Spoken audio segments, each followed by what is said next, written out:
નમસ્કાર મિત્રો, સ્વાગત છે આપ સૌનું। આજે આપણે વિધેયના સંયોજન આધારિત ટોપિકની ચર્ચા કરવા માગીએ છીએ। વિધેયના સંયોજનની વ્યાખ્યાથી લઈ વિધેયના સંયોજન આધારિત જેટલી પણ બાબત છે એટલી બધી જ બાબત આપણે આજે ચર્ચા કરવા માગીએ છીએ। અને આની અંદર વાત એવી છે કે સંયોજિત આધારિત બધી મુદ્દાઓની વાત કરશું ત્યારે એની વ્યાપક સાબિતી પણ આપણે જોવી છે। વ્યાપક સાબિતીની અંદર પરફેક્ટલી વિધેયના અર્થઘટનની વાત આપણને ખબર હોવી જોઈએ। વિધેયના અર્થઘટનની વાત પરફેક્ટ આપણને ખબર હોય તો આપણે વ્યાપક સાબિતી આપી શકીએ અથવા તો સમજી શકીએ। પછી જે મુદ્દાની આપણે વ્યાપક સાબિતી આપી હશે એ મુદ્દાનું અર્થઘટન શું છે, કેવા શું માગે છે, એનું કન્ક્લુઝન શું નીકળે એની પણ આપણે સાથે સાથે ચર્ચા કરતા જશું, જેથી કરીને ખાલી જગ્યામાં તમે MCQની અંદર જી મેન્સની અંદર ક્યાંક પૂછી નાખે તો તમારે વ્યાપક સાબિતી આપવાની જરૂર નથી। જો એ કન્ક્લુઝન, જો એ અર્થઘટન તમને મુદ્દાની ખબર પડી ગઈ હોય તો એ તમે ડાયરેક્ટ જવાબ લખી શકો। તો ચાલો આપણે વિધેયના સંયોજન તરફ આગળ વધીએ। વિધેયનું સંયોજન,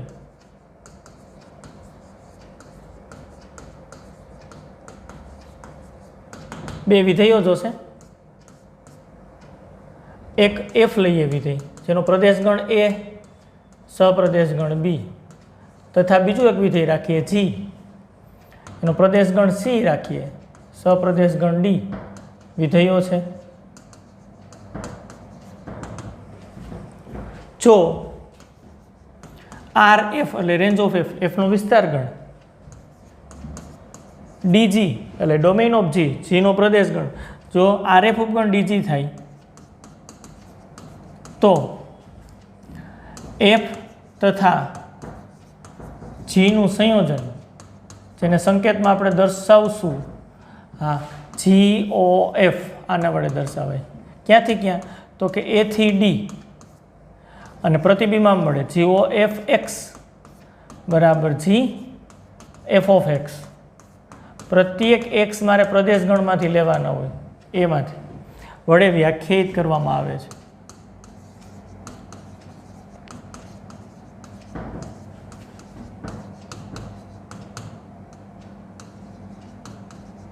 આવી રીતના વ્યાખ્યાયિત થઈ। ખરેખર સમજીએ એફ અને જીનું સંયોજન શું છે તો એની અંદર આપણે ઉદાહરણ લઈએ એટલે આપણને સમજાય કેવી રીતના સંયોજન। ઉદાહરણ, એક વિધેય એફ બનાવવું છે, પ્રદેશગણ એ રાખીએ, સપ્રદેશગણ બી રાખીએ, એની અંદર ઘટકો રાખીએ 1 2 3, બીની અંદર ઘટકો આપણને મળશે ધારો કે 1 4 9 આવું રાખી દો છો, અને એફ આવી રીતના વ્યાખ્યાયિત કરી, જો 1 1 સંયોજન કેમ મળે છે જોવું છું, 2 4 અને 3 9। ખરેખર તમે જોવો તો આવું છે, એફ ઓફ 1 બરાબર 1 છે, એફ ઓફ 2 બરાબર 4 છે, હા, એફ ઓફ 3 બરાબર 9 છે।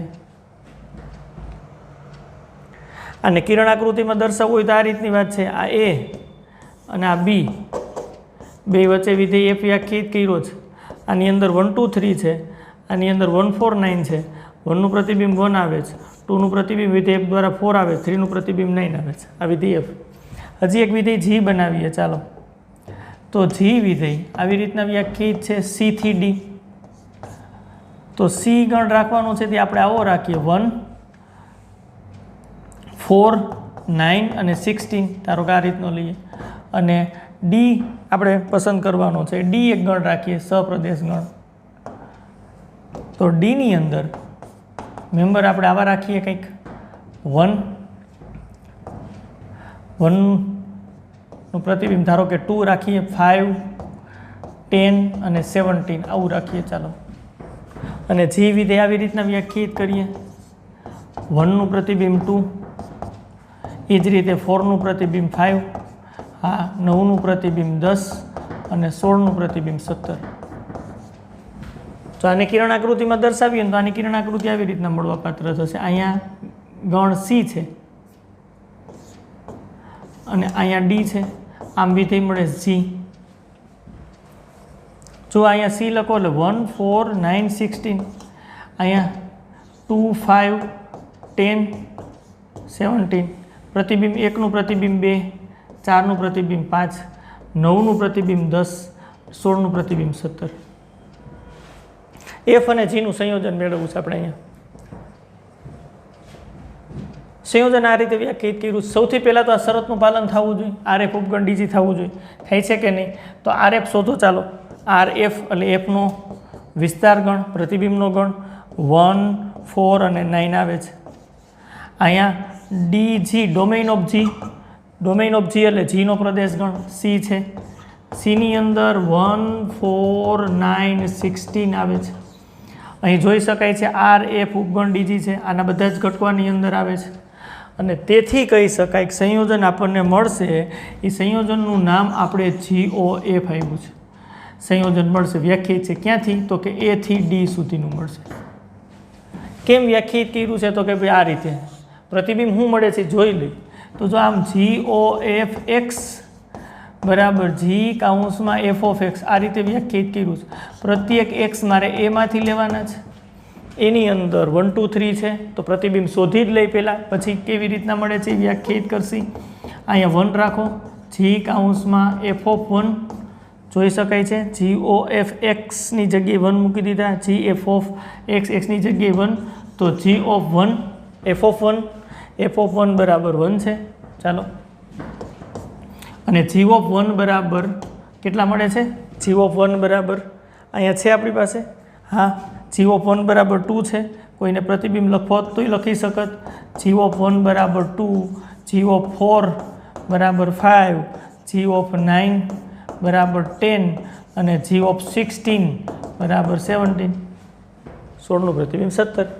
તો અહીંયા G ઓફ 1 બરાબર 2 આવે છે. તો આનું પ્રતિબિંબ જો G ઓફ F1 બરાબર 2 આવ્યું. આગળ વધીએ. G OF 2 રાખીએ તો G કાઉન્સમાં F ઓફ 2. ચાલો, G F ઓફ 2 એટલે 4 છે. F ઓફ 2 એટલે 4 છે. અને G ઓફ 4 એટલે 5 છે. તો આનું પ્રતિબિંબ 5 આવે છે. આનું પ્રતિબિંબ આપણને 5 મળ્યું છે. આગળ વધીએ. એના પછી GOF 3 રાખીએ તો G F ઓફ 3 આવું થશે. એટલે G ઓફ F ઓફ 3 એટલે 9 આવે છે. અને G ઓફ 9 એટલે 10 આવે છે. તો આપણને GOF સંયોજન મળી ગયું. અને GOF સંયોજન આપણને શું મળે છે? GOF ચાલો તો 1 નું પ્રતિબિંબ 2, ચાલો 2 નું પ્રતિબિંબ 5, જોજો 3 નું પ્રતિબિંબ 10. આ 2, 5, 10 ડી ગણમાં છે, જોજો આ સંયોજન આ વિધેય છે. અને આવી રીતના F અને G નું સંયોજન મળે. ખરેખર આમાં જુઓ ને આકૃતિ તો આવી રીતના આપણને મળે છે અહીંથી ને અહીંયા સુધીનું. આ જે મળે છે ને એ GOF છે. જો 1 નું પ્રતિબિંબ 1 અને 1 નું 2 એટલે ડાયરેક્ટલી 1 નું પ્રતિબિંબ 2 આમ સંયોજન. 2 નું પ્રતિબિંબ 4 અને 4 નું 5 એટલે સંયોજનમાં 2 નું પ્રતિબિંબ જોતા જજો 5. 3 નું પ્રતિબિંબ 9 પાછું 9 નું 10 એટલે 3 નું પ્રતિબિંબ ડાયરેક્ટ. આ સંયોજન છે. આ GOF F અને G નું સંયોજન. આ GOF 1 બરાબર 2, GOF 2 બરાબર 5, GOF 3 બરાબર 10. તો આ એક આપણને A થી D સુધીનું નવું વિધેય મળ્યું. અને આને F અને G નું સંયોજન કહેવાય. આ રીતે સંયોજન વ્યાખ્યાયિત થયું છે. જો શરત આ ખાસ જરૂરી છે. RF ઉપગણ DG પાલન ન થાય તો સંયોજન આપણને મળે નહીં. આવી રીતના સંયોજન વ્યાખ્યાયિત થયું છે અને શરતનું પાલન ખાસ થવું જોઈએ. શરતનું પાલન ન થાય તો સંયોજન વ્યાખ્યાયિત ન થાય. એવી વાત એ જોઈ લઈએ. ચાલો, જો આપણે RF ઉપગણ DG નથી થતું તો GOF વ્યાખ્યાયિત નથી એવી વાત કહી શકાય. RF ઉપગણ DG ન થાય તો વ્યાખ્યાયિત નથી. ઉદાહરણ દ્વારા સમજવાનો પ્રયત્ન કરી. ચાલો, ઉદાહરણની અંદર આપણે જે વિધેય રાખ્યું તે જ રાખીએ. A થી B. A ગણની અંદર આપણે રાખ્યા હતા વિધેયકમાં 1, 2, 3 રાખ્યા હતા. હા, B ગણની અંદર આપણને 1, 4, 9 બસ આ જ રાખીએ. ચાલો, અને F વિધેય આપણે આવું બનાવ્યું હતું A થી B. જોજો ખાસ 1, 2, 3, 1, 4, 9. 1 નું પ્રતિબિંબ 1, 2 નું 4, 3 નું 9. આ રીતની વાત છે. એટલે અહીંયા આપણને ખબર છે F ઓફ 1 બરાબર 1, F ઓફ 2 બરાબર 4 અને એફ ઓફ 3 બરાબર 9, એટલે કે આર એફ બરાબર 1, 4 અને 9 આવે છે. જી વિધેય બનાવીએ. જી વિધેય, ચાલો જી વિધેય સી થી ડી. હવે આ વખતે સી છે ને હું આવો રાખું, ધારો કે 1, 4, અને ડી છે એ હું આ પ્રકારનો રાખું 2 અને 5, અને જી વિધેય આવું બનાવીએ. જોજો ખાસ, સી થી ડી 1, 4, 2, 5, 1 નું પ્રતિબિંબ 2 અને 4 નું 5, વિધેય જી દ્વારા. એટલે આવી રીતની વાત છે. જી ઓફ 1 બરાબર 2 અને જી ઓફ 4 બરાબર 5. જો આ વિધેય છે, આ વિધેય છે. તો અહીં આપણે ડોમેઇન ઓફ જી મેળવીએ, ડીજી. ડોમેઇન ઓફ જી તો પ્રદેશગણ જીનો સી છે.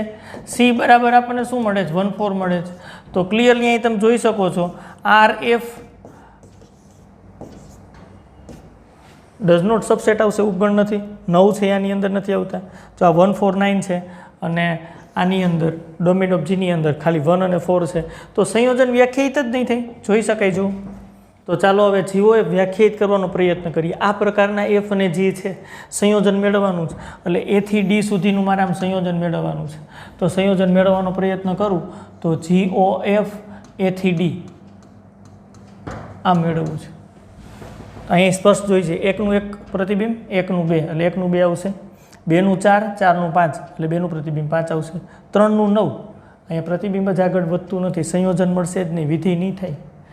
જો જીઓ એફ એક્સ બરાબર જી એફ ઓફ એક્સ, આવી રીતની વાત છે. પ્રત્યેક એક્સ મારે કેમાંથી લેવાના હોય? એમાં 1, 2, 3 આવી કિંમતો છે. તેથી જીઓ એફ 1 બરાબર જી એફ ઓફ 1, ચાલો કહેજો એફ ઓફ 1, એફ ઓફ 1, 1 નું પ્રતિબિંબ 1 અને જી ઓફ 1, 1 નું પ્રતિબિંબ જી દ્વારા 2. ચાલો જીઓ એફ 2 તમે રાખો. જી એફ ઓફ 2 બરાબર જી એફ ઓફ 2 બરાબર 4 છે, અને જી ઓફ 4, 4 નું પ્રતિબિંબ વિધેય જી દ્વારા 5 થાય છે. G O F 3 G F of 3 એટલે જી એફ ઓફ 3 એટલે 9 છે. જી ઓફ 9 આ વ્યાખ્યાયિત જ નથી. જી ઓફ 9 વ્યાખ્યાયિત જ નથી મળતું. એનું અર્થઘટન આવું થાય છે, તમે બનાવો આ એ, આ ડી, આ વિધેય આવી રીતના બનાવવું છે. જીઓ એફ પ્રદેશગણની અંદર 1, 2, 3 છે, અહીંયા 2 અને 5 છે. 1 નું પ્રતિબિંબ જીઓ એફ દ્વારા 2 મળે છે, 2 નું પ્રતિબિંબ જીઓ એફ દ્વારા 5 મળે છે, 3 નું પ્રતિબિંબ જીઓ એફ દ્વારા મળતું જ નથી. તેથી કહી શકાય જીઓ એફ વિધેય નથી. તો એફ અને જીનું સંયોજન મળ્યું કહેવાય? ના, વિધેય જ નથી થતું, સંયોજિત વિધેય નથી મળતું. તો આર એફ ઉપગણ ડીજી થાય તો જ મળે. આર એફ એ ડીજીનો ઉપગણ ન થાય તો જીઓ એફ વ્યાખ્યાયિત નથી. એટલે કે એફનો વિસ્તાર ગણ જીના પ્રદેશ ગણની અંદર સમાય નહીં, ડઝ નોટ સબસેટ એવું થાય તો આ વ્યાખ્યાયિત નથી એવું આપણે કહી શકીએ. એટલે આગળ શરતની વાત કરી હતી જો આપેલા કે એફ અને જીનું સંયોજન આર એફ ઉપગણ ડીજી હશે ને ભાઈ, તો જ સંયોજન વ્યાખ્યાયિત થશે. અને સંયોજન કેમ મળ્યું હતું? તો કે જીઓ એફ એક્સ બરાબર જી કાઉન્સમાં એફ ઓફ એક્સ. આ થિયરિકલ પોર્શન છે. ખરેખર જુઓ, સંયોજિત વિધેય એફ અને જીનું સંયોજન મેળવવું જ આ આકૃતિ ઉપરથી સ્પષ્ટ જોઈ શકાય છે. એફ એ થી બી હોય અને જી સી થી ડી હોય, તો આ પ્રતિબિંબો આ ગણની અંદર આવી જવા જોઈ શકાય છે. 1, 4, 9 આ 1, 4, 9 છે એ આખા આની અંદર આવી જાય છે ડોમેઇન ઓફ જીની અંદર. તો સંયોજન એફ અને જીનું સંયોજન એ થી ડી વ્યાખ્યાયિત થશે અને આ રીતે આપણે સંયોજન શોધી શકશું. હવે સંયોજનની વાત એકદમ ક્લિયર કરી કે સંયોજન જો આ શરતનું પાલન થાય તો જ મળે, અને સંયોજન આ રીતે આપણે વ્યાખ્યાયિત કરી શકીએ. જો આ શરતનું પાલન ન થાય તો સંયોજન ન મળે, આવું કહી શકાય. આ એફ અને જીનું સંયોજનની વાત કરી. હજી જી અને એફનું સંયોજનની આ જેમ વાત કરી છે એ જ પ્રમાણે વ્યાખ્યાયિત કરી શકાય, એની ચર્ચા પણ કરવી છે. ટૂંકમાં બધી વાત કરી દઈએ. ચાલો તો આપણે હવે સંયોજનની વાત જે કરી છે એને ટ્રીક પ્રમાણે લખી નાખીએ. તો ફર્સ્ટ પહેલો મુદ્દો શું થશે ખબર છે? હા, એફ અને જીનું સંયોજન. એફ અને જીનું સંયોજન, જેને સંકેતમાં કેમ દર્શાવાય? GOF વડે. આને વચાય આમ એફ અને જીનું સંયોજન, ઉલટેથી વચાય. આ એફ અને જીનું સંયોજન છે એને સંકેતમાં GOF વડે દર્શાવાય. હવે આ વ્યાખ્યાયિત ક્યારે થાય? તો એક શરતની બધી વાત છે. તો બે વિધેયો પહેલાં જોશે. એફ ધારો કે મારી પાસે A થી B નું વિધેય છે અને જી છે એ C થી D નું વિધેય છે. આવી રીતની વાત છે. તો આ GOF વ્યાખ્યાયિત કરવું હોય તો પહેલાં એફ લખાય A થી B, પછી જી લખાય C થી D. શરત કઈ થવી જોઈએ? તો કે RF ઉપગણ DG, એટલે કે એફનો વિસ્તાર ગણ અહીંયા આવે, પ્રતિબિંબોનો ગણ. જો એ પ્રતિબિંબોનો ગણ જીના પ્રદેશ ગણની અંદર આવી જાય, એફના પ્રતિબિંબનો ગણ એટલે કે વિસ્તાર ગણ જીના પ્રદેશ ગણની અંદર આવી જાય, આ શરતનું પાલન થાય, RF ઉપગણ DG થાય, તો અને તો જ એફ અને જીનું સંયોજન GOF ક્યાંથી ક્યાં મળે? જો બાકી કોણ રહ્યું? તો કે A થી D સુધી મળે. આમ વ્યાખ્યાયિત થઈ. આ વ્યાખ્યાયિત છે. ક્લિયર છે? અને કેમ પ્રતિબિંબ શોધી શકાય? તો કે GOFX બરાબર જી, આ ઓ દૂર કરીને FOX. પ્રત્યેક x તમારે ગણ એમાંથી લેવાના છે. આજે આગળ આપણે સંયોજનની વાત કરી એને ટૂંકમાં આપણે આ રીતે તારવી લીધું, જેથી કરીને સંયોજન મેળવી શકાય. હવે એફ અને જીનું સંયોજન છે, સેમ એ જ રીતે જી અને એફનું સંયોજન. બીજા પોઈન્ટની વાત કરીએ, જી અને એફનું સંયોજન.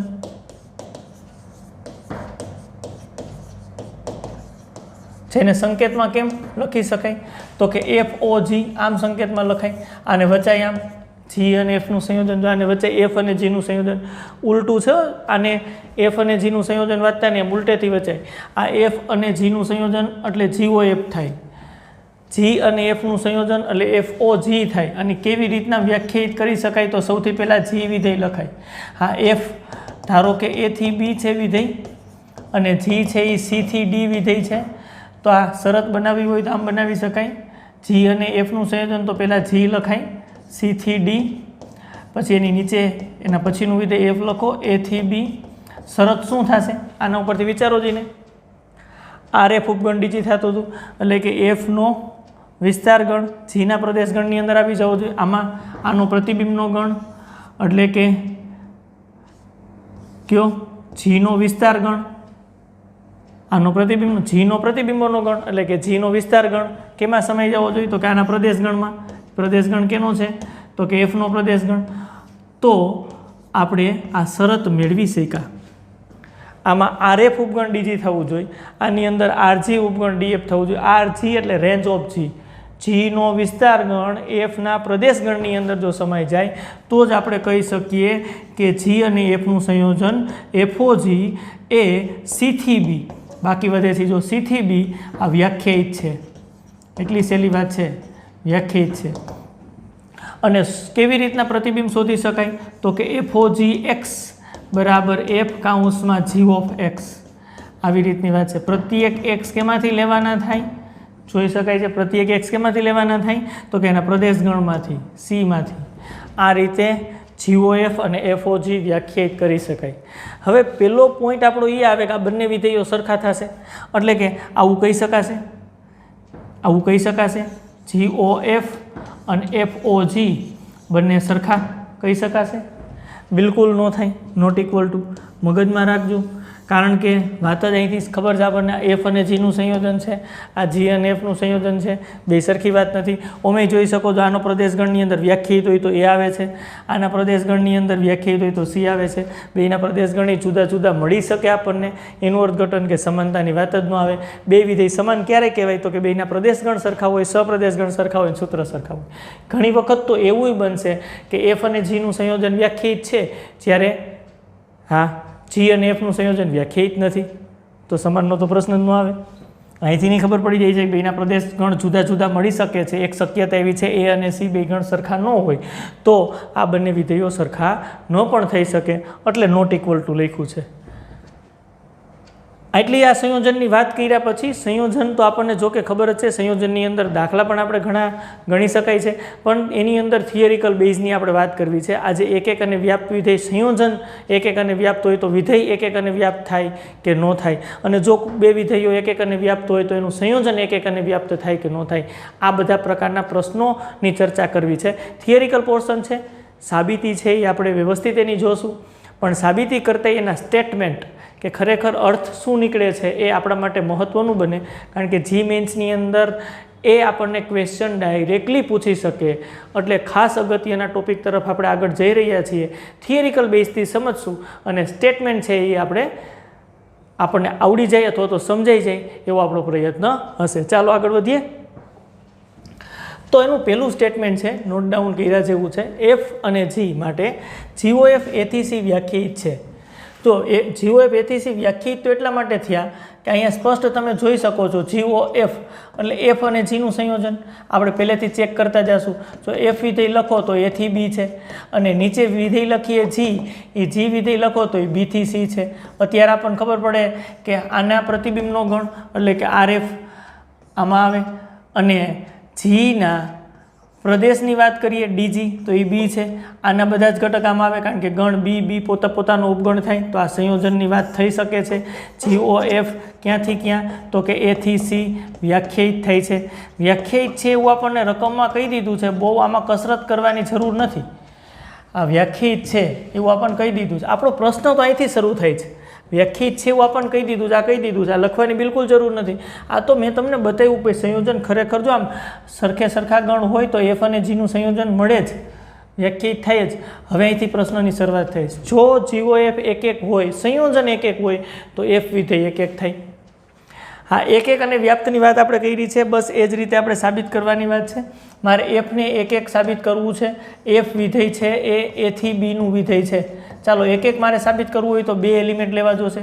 પ્રત્યેક x1 x2 belongs to A માટે, પ્રત્યેક x1 x2 belongs to A માટે શું આપણે ક્યાંથી શરૂઆત કરી શકીએ? f ઓફ x1 બરાબર f ઓફ x2 થી શરૂઆત કરું, અને જો હું x1 બરાબર x2 બતાવી દઉં, બે ઘટકો સરખા બતાવી દઉં, તો f એક એક વિધેય છે એવું સાબિત થઈ જશે. કન્ડિશન GOF એક એક છે એ હું વાપરી શકીશ. હવે f ઓફ x1 બરાબર f ઓફ x2 હોય તો આના ઉપરથી તમે આમ લખી શકો, g કાઉન્સમાં f ઓફ x1 અને g કાઉન્સમાં f ઓફ x2. કેમ આમ લખી શકો? કારણ કે g વિધેય છે. કારણ તમે અહીં લખી શકો, g છે એ શું છે તો કે વિધેય છે. વિધેય છે. જે વિધેય હોય એટલે બિલકુલ આપણે એવું લખી શકીએ. શા માટે લખી શકીએ? કારણ કે બે ઘટક સરખા હોય તો વિધેય દ્વારા પ્રતિબિંબ પણ સરખા જ મળવો જોઈએ. જો જુદા જુદા પ્રતિબિંબ મળે, આ f ઓફ x1, આ f ઓફ x1 અને f ઓફ x2 આ બે સરખો જ એલિમેન્ટ છે, બરાબર જ છે. અને g દ્વારા જો જુદા જુદા પ્રતિબિંબો મળે તો કોઈ પણ એક ઘટકને સંગત બે પ્રતિબિંબ તો વિધેય બને નહીં. ધારો કે આનું પ્રતિબિંબ g f ઓફ x1 આપણને મળે છે, આનું પ્રતિબિંબ g f ઓફ x2 મળે છે. આ સમજવા માટેની વાત છે. આ બે ઘટક એકના એક જ છે, બરાબર નિશાની છે.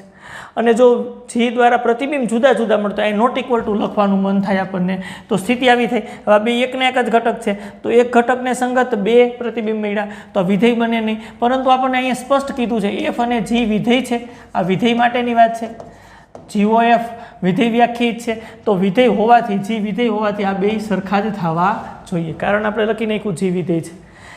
સમજાઈ ગયું છે? આગળ વધી જાય છે. ચાલો, તો આવું જો કહી શકો તમે તો ત્યાંથી આગળ વધી શકાય. શું? તો આને આમ લખી શકાય, GOF x1 બરાબર આમ થાય GOF x2. તો ચાલો પાછું આગળ. હા, અહીંયા લખી શકાશે x1 બરાબર x2. પાછું તમે કારણ લખી શકો. શું કારણ લખી શકો? કારણ સ્પષ્ટ લખી શકાય. શું? GOF એક એક વિધેય છે, રકમની અંદર આપ્યું છે GOF એક એક છે એમ, GOF એક એક છે એમ રકમની અંદર આપ્યું છે. આ રહ્યું GOF એક એક વિધેય છે. એક એક વિધેય છે એટલે GOF x1 બરાબર GOF x2 હોય તો x1 બરાબર x2 લખી શકાય. તો આપણને જુઓ જીને ક્લિયર થઈ ગયું. શું ક્લિયર થઈ ગયું? f ઓફ x1 બરાબર f ઓફ x2 હોય તો આપણને x1 બરાબર x2 મળે છે. અને એનું અર્થઘટન એ થાય કે f એક એક વિધેય છે. f એક એક વિધેય છે, જે આપણે સાબિત કરવાનું હતું એ આપણને મળી ગયું. એક પછી એક બધા પોઈન્ટ આપણે લેતા જવા છે અને પછી બધા પોઈન્ટનું કોમ્બિનેશન કરીને હું આપણું અર્થઘટન નીકળે છે એ પણ આપણે જોવું છો, ચિંતાનો કોઈ વિષય નથી.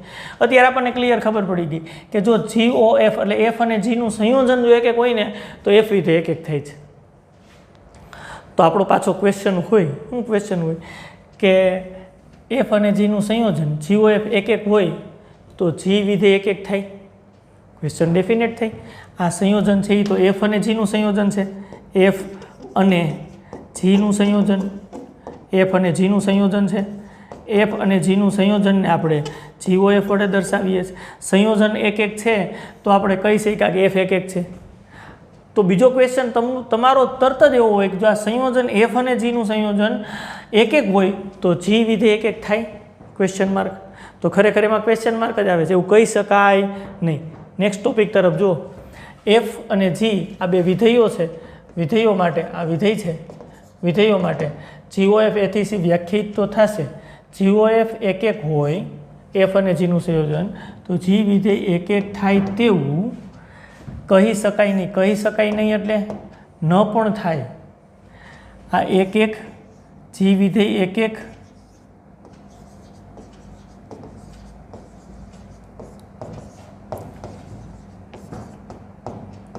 ન પણ થાય, કહી શકાય નહીં એનું અર્થઘટન આવું થાય. જે વિધેય એક એક થાય એવું શક્ય છે ને એવું શક્ય છે કે એક એક ન પણ થાય. હા, એફ તો એક એક થાય ડેફિનેટલી આપણે સાબિત કર્યું. જીમાં એક એકની શક્યતા નથી પણ રહેતી તો આપણે એવું ઉદાહરણ દેવું પડે, એને પ્રતિ ઉદાહરણ કાઉન્ટર એક્ઝામ્પલ કહેવાય. ચાલો એના તરફ આગળ વધીએ. આ નોટ ડાઉન કર્યા જેવી બાબત છે. જો અર્થઘટન પરફેક્ટ નીકળવું જોઈએ તો મારે GOF એક એક બનાવવાના છે. GOF એક એક થવા જોઈએ, એફ અને જી વિધેય થવા જોઈએ અને જી એક એક ન પણ થાય એવી મારે વાત કરવાની. તો હું અહીં એફ બનાવું છું. હવે હું સીધું જ કિરણ આકૃતિ વડે એફ દર્શાવું છું, ડિટેલમાં જતા નથી. આ એફ, આ ગણ એ, અહીંયા ગણ બી રાખીએ, 1 2 3, અહીં આપણે 1 4 9 આવી રીતના રાખીએ. જો હવે તમે સમજી શકો 1નું પ્રતિબિંબ વિધેય દ્વારા 1, 2નું 4, 3નું 9. અહીં એક જી વિધેય બનાવીએ. ચાલો એ બી થી સી રાખીએ, આવું રાખીએ 1 4 9. અહીંયા હજી એક એલિમેન્ટ એડ કરી દઈએ 16, અહીં કરી દઈએ 16, કંઈ વાંધો નહીં. અહીંયા આપણે રાખીએ 2, પછી 5, પછી 10, 17. પ્રતિબિંબો આવા દર્શાવીએ આપણે. 1નું પ્રતિબિંબ 2, 4નું પ્રતિબિંબ 5, 9નું 10, 16નું 10. સૌથી પહેલો ક્વેશ્ચન કે આ વિધેય છે?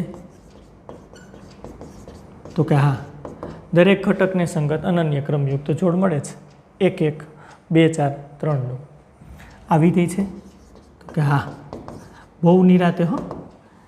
હા, મજા કરતાં કરતાં જો થિયરિકલ પોર્શન ભણીએ ને એકદમ શાંત મગજે, કારણ કે આપણે લખવા કરતાં એ સમજવાની જરૂરિયાત વધારે છે. જો વિધેય છે તો કે હા, વિધેયની બેઝિક વાત છે.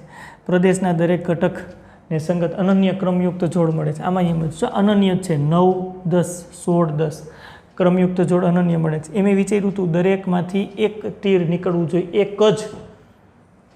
હા, કોઈ પણ ઘટકમાંથી 2 તીર નીકળે તો એને સંગત 2 ક્રમયુક્ત જોડ મળે છે એવું કહી શકાય, વિધેય નથી. અથવા તો કોઈ ઘટકમાંથી તીર જ ન નીકળે તો એને સંગત એક પણ ક્રમયુક્ત જોડ મળતી નથી. એટલે મેં સમજાય એટલે કિરણ આકૃતિ વડે દર્શાવ્યું છે. આ વિધેય છે, આ વિધેય છે. સંયોજન વ્યાખ્યાયિત કરવું હોય તો થશે, કારણ કે મેં હમણાં કીધું ને કે અહીં ગણ બી છે, આના બધા જ પ્રતિબિંબો આની અંદર આવી જાય છે. એટલે સંયોજન આપણને GOF મળશે. ક્યાંથી ક્યાં મળશે? તો કે એ થી સી. કેમ મળે? તો કે GOF x બરાબર G કાઉન્સમાં f ઓફ x. બહુ સિમ્પલ. પ્રત્યેક x બિલોંગ્સ ટુ a. હા, લખો GOF x. એક્સની જગ્યાએ આપણે ગણ એના ઘટકો લખતા જઈએ. ગણ એના ઘટકોમાં કોણ કોણ આવે છે? તો કે એની અંદર 1 છે. લખો ચાલો 1 બરાબર જી એફ ઓફ 1 બરાબર જી એફ ઓફ 1 એટલે 1 છે. અહીંથી સ્પષ્ટ દેખાય છે એફ ઓફ 1 વિધેય એફ દ્વારા પ્રતિબિંબ, આ વિધેય જી દ્વારા પ્રતિબિંબ છે. 1નું પ્રતિબિંબ 1 આવે છે અને જી ઓફ 1 દ્વારા જીનું પ્રતિબિંબ 2 આવે છે. એવી જ રીતના જી ઓ એફ કયો ચાલો 2 બરાબર જી એફ ઓફ 2. તો જી વિધેય એફ દ્વારા 2 નું પ્રતિબિંબ 4, વિધેય જી દ્વારા 4 નું પ્રતિબિંબ 5. આગળ GOF3 બરાબર GF3, ચાલો બરાબર જી, અહીં F3 વિધેય F દ્વારા 3 નું પ્રતિબિંબ 9, G9 વિધેય G દ્વારા 9 નું પ્રતિબિંબ 10. હવે આગળ નહીં વધી શકાય, પ્રત્યેક x બિલોંગ્સ ટુ એ લેવાના હતા, એની અંદર તો 1 2 3 ઘટક જ છે. તો GOF અહીંયા દર્શાવું, A થી C, એની અંદર 1 2 3, સીની અંદર 2 5 10 અને 70. તો આ સંયોજન કેના દ્વારા દર્શાવો છો તમે? GOF.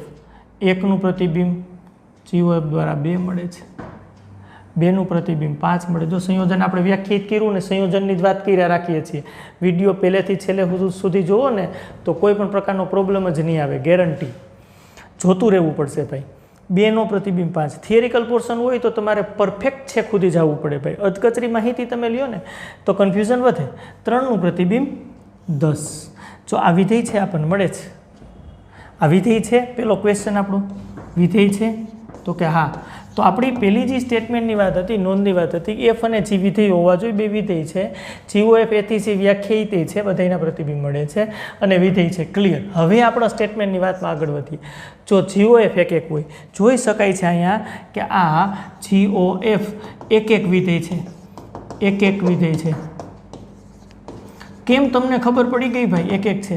કારણ કે દરેક ઘટક, જો 1 2 બે જુદા જુદા છે તો ઘટક જુદા જુદા, 1 3 જુદા જુદા છે તો પ્રતિબિંબ જુદા જુદા, 2 3 જુદા જુદા પ્રતિબિંબ, એક અને માત્ર એક ઘટક જોડાયેલા છે. આ એક છે, આકૃતિ ઉપરથી સ્પષ્ટ જોઈ શકાય છે. અત્યારે આપણે કાઉન્ટર એક્ઝામ્પલ લઈએ છીએ, ઉદાહરણ સ્વરૂપે આપણે GOF એક થયું. હા, જી એક વિધેય થાય તેવું કહી શકાય નહીં, જી એક વિધેય ન પણ થાય. અહીંયા જોઈ શકાય છે આ જી એક નથી, એટલે તમને હમણાં ખબર પડી જશે ભાઈ. કોઈ પૂછે કારણ શું? કારણ આ છે, જો 9 અને 16 બંને જુદા જુદા છે, છતાં GOF9, 9 નું પ્રતિબિંબ 10 વિધેય જી દ્વારા, અને GOF16 એટલે કે જી વિધેય દ્વારા 16 નું પ્રતિબિંબ બે સરખા મળે છે. 9 અને 16 જુદા જુદા છતાં પ્રતિબિંબ સરખા મળે છે. તેથી કહી શકાય કે જી છે એ એક વિધેય નથી. એફ તો એક છે, એમાં કોઈ વાંધો નહોતો, એ તો આપણે આગળ પહેલાં ભણી ગયા હતા. એફ એક થશે અને જી એક ન પણ થાય એવું પણ બની શકે. તમને પ્રશ્ન થાય તો કેમ ગહીન નો ના પાડી દીધી કે જી એક વિધેય થશે જ નહીં? હવે તમે વિચારો જઈને કે આ 16નો એલિમેન્ટ, જો આ તીર છે એ જરીક નીચે લઈ લઉં, અહીંયા લઈ લઉં, 17 આગળ જાય તો જી વિધેય એક થશે અને સંયોજન તો આમ જ શોધી શકાશે. તો જી એક થાય કે એક ન થાય એના વિશે કંઈ માહિતી ન મેળવી શકાય, કાંઈ કહી શકાય નહીં. ખાસ અર્થઘટન કરજો, પરફેક્ટ કરજો. એટલે મેં એવો જ શબ્દ લખ્યો છે કે જી એક વિધેય થાય તેવું કહી શકાય નહીં. કહી શકાય નહીં એટલે કાંઈ નક્કી ન કરી શકાય ભાઈ જી વિશે, વિધેય વિશે. તો કેના વિશે નક્કી કરી શકાય? એફ વિશે નક્કી કરી શકાય. એફ અને જીનું સંયોજન જો GOF એક વિધેય હોય તો ગેરંટી તમે કહી શકો કે એફ એક થશે જ. જી વિશે કોઈ માહિતી મેળવી શકાય નહીં. જી એક ન પણ થાય એવું ઉદાહરણ તમારી સામે છે. અને જી વિધેય એક થાય એવું પણ ઉદાહરણ તમે બનાવી શકો. 16 નું પ્રતિબિંબ 10 ની જગ્યાએ જો હું 17 કરી નાખું તો આ જી વિધેય એક થશે અને સંયોજન તો આપણને મળશે જ, અને સંયોજન એક વિધેય થશે. આવું જ સંયોજન મળશે. કેટલી ક્લિયર વાત થઈ ગઈ. હજી આગળ વધતા જાય ભાઈ. આ વિધેય છે એ એકદમ લોજિકલ ચેપ્ટર છે, એની અંદર તમારે પરફેક્ટ અર્થઘટન સાથે આગળ વધવું જોશે. અને એક વખત જો આ ક્લિયર થઈ જાય તો આ ચેપ્ટરની અંદર બધી જ વસ્તુ તમને એકદમ સહેલી અને મજા આવે એવી લાગે. નેક્સ્ટ નવા ટોપિક તરફ આગળ વધો. જો એફ એ થી બી, જી બી થી સી વિધેય માટે GOF A થી C વ્યાખ્યાયિત છે. પાછું વ્યાખ્યાયિત થાય, બીના બધા ઘટક બીની અંદર હોય જ. અને એફ અને જીનું સંયોજન વ્યાખ્યાયિત છે. જો આ GOF વ્યાપ્ત વિધેય હોય તો જી વ્યાપ્ત વિધેય થાય. વ્યાપ્ત હોય તો જી વ્યાપ્ત. તમે અત્યાર સુધી વિચારતા હતા ને કે જીનો તો ટર્ન ક્યાંય છે જ નહીં. આ ફાઇનલ કરીએ કે જો જી વ્યાપ્ત થાય છે. ચાલો,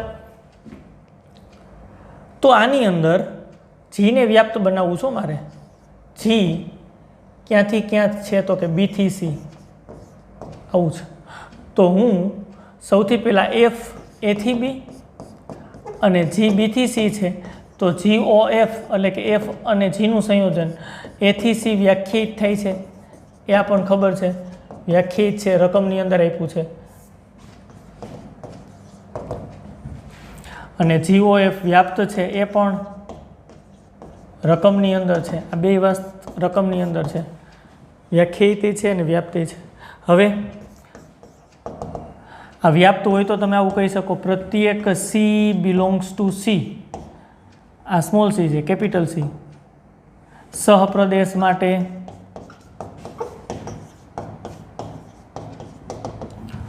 GOF A થી C વ્યાપ્ત હોવાથી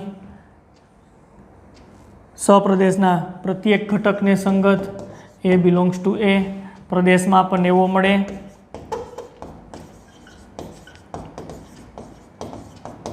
કે જેથી શું થાય તો કે GOF A બરાબર C થાય. આ પેલો કુંદો. આ વ્યાપ્ત વિધેયની જે વાત એને કીધી હતી ને એના આધારે લખ્યું છે. સમજવાનો પ્રયત્ન કરી પછી આપણે દૂર કરી નાખશું. આમ છે GOF A થી C વ્યાપ્તની વિધિની વાત કરી, આ કેપિટલ C. તો મેં આનો કોઈ પણ એક ઘટક લઈ લીધો સ્મોલ c, તો એને સંગત પૂર્વ પ્રતિબિંબમાં મળે છે કે જેથી તમે કહી શકો GOF A બરાબર C. કેમ? કારણ કે વ્યાપ્ત છે, આ વ્યાપ્ત છે. વ્યાપ્ત છે એટલે વિસ્તાર ગણ અને સપ્રદેશ ગણ સરખા.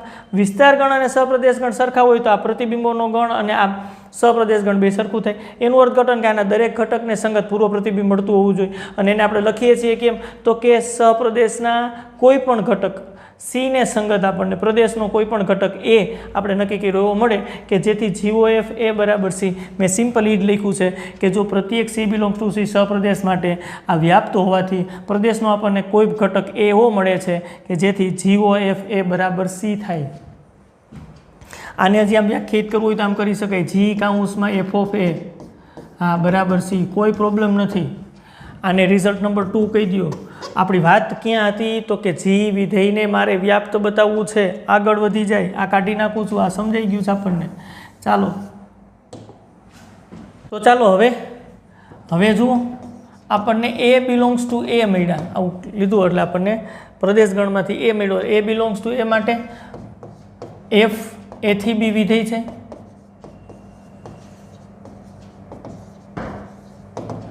અને તેથી આપણે સ્પષ્ટ કહી શકીએ F ઓફ A બરાબર આપણને કંઈક પ્રતિબિંબ મળશે, B મળે. અને B કેમાં મળે તો કે સપ્રદેશમાં B. આવું થશે.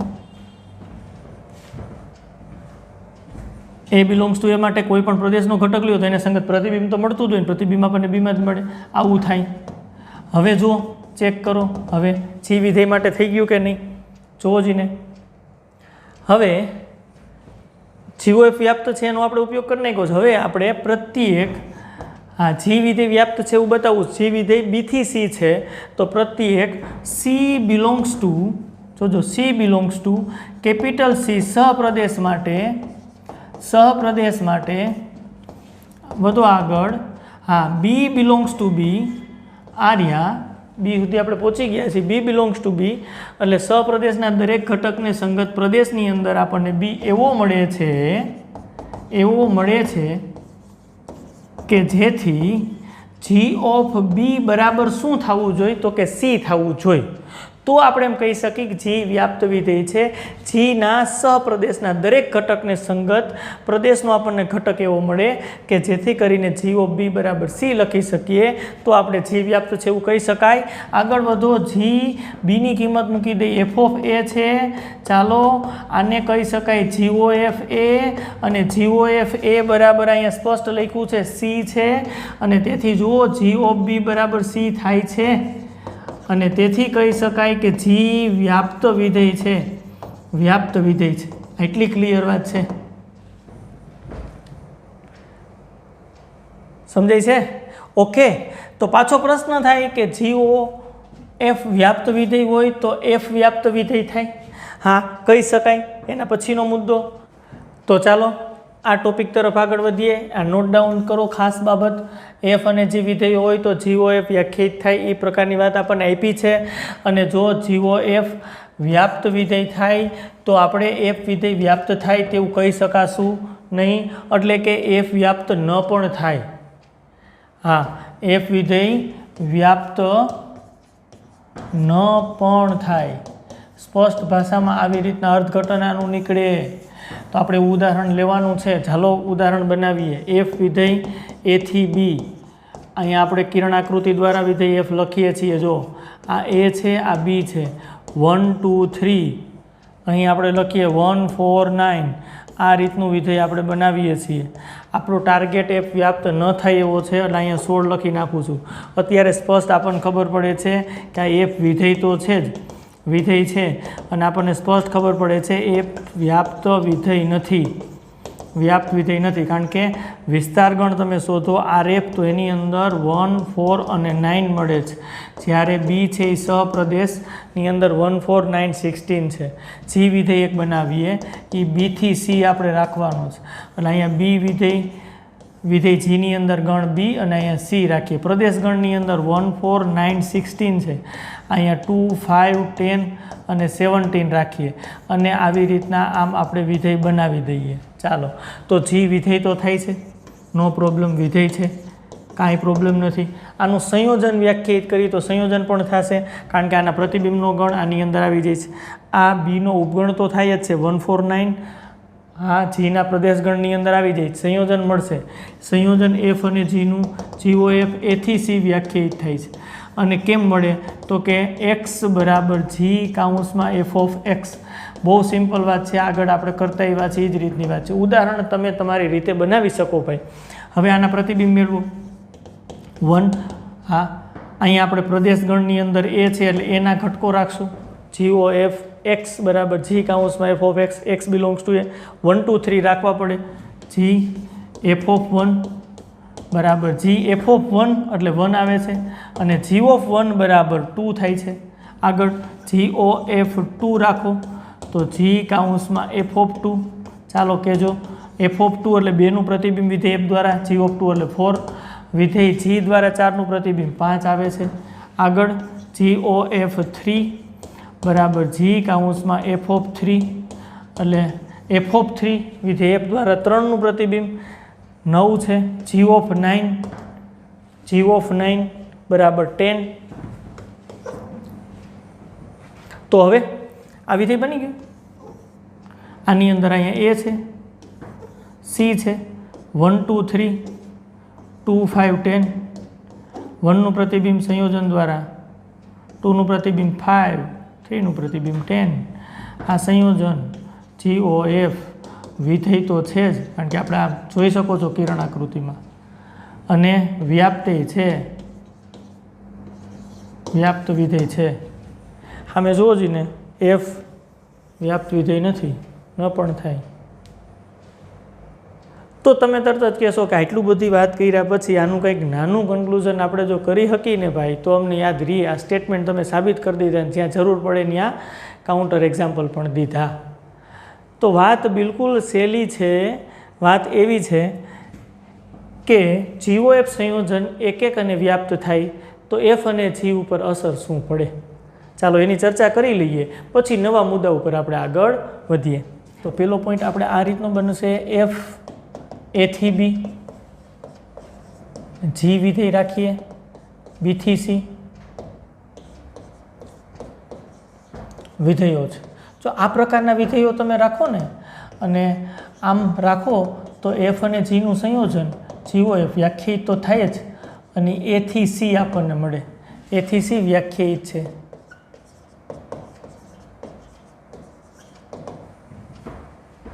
તો આપણને પોઈન્ટ આવો મળ્યો કે જો જીઓ એફ એક એક વિધેય હોય તો એફ એક એક વિધેય થાય. અત્યાર સુધીની જે બાબત છે ને બધી જ આપણે પોઈન્ટ આઉટ કરવા માગીએ છીએ, અને ટૂંકમાં પછી યાદ રાખશું એક એક વિધેય છે. આ પહેલો પોઈન્ટ આપણને મળ્યો. બીજો પોઈન્ટ આવો મળ્યો, જો જીઓ એફ વ્યાપ્ત વિધેય હોય તો, જો જીઓ એફ વ્યાપ્ત વિધેય હોય તો જી વ્યાપ્ત વિધેય થાય. આવી રીતના આપણને બે મુદ્દા મળ્યા છે. પહેલાં તો સંયોજન વ્યાખ્યાયિત થવું જોઈએ, પછી જીઓ એફ એક એક વિધેય હોય તો એફ એક એક વિધેય છે, અને જીઓ એફ વ્યાપ્ત હોય તો જી વ્યાપ્ત છે. પહેલા મુદ્દામાં આપણે પોઈન્ટ એવો નોટ ડાઉન કર્યો કે જીઓ એફ એક એક વિધેય હોય તો જી વિધેય વિશે વાત કરી શકાય નહીં, જી વિધેય એક એક થાય તેવું કહી શકાય નહીં. બીજા મુદ્દામાં આપણે એવી વાત કરી જીઓ એફ વ્યાપ્ત હોય તો એફ વિધેય વ્યાપ્ત થાય એવું કહી શકાય નહીં. હવે આપણે આ યાદ કેમ રાખશું, ખબર કેમ પડશે?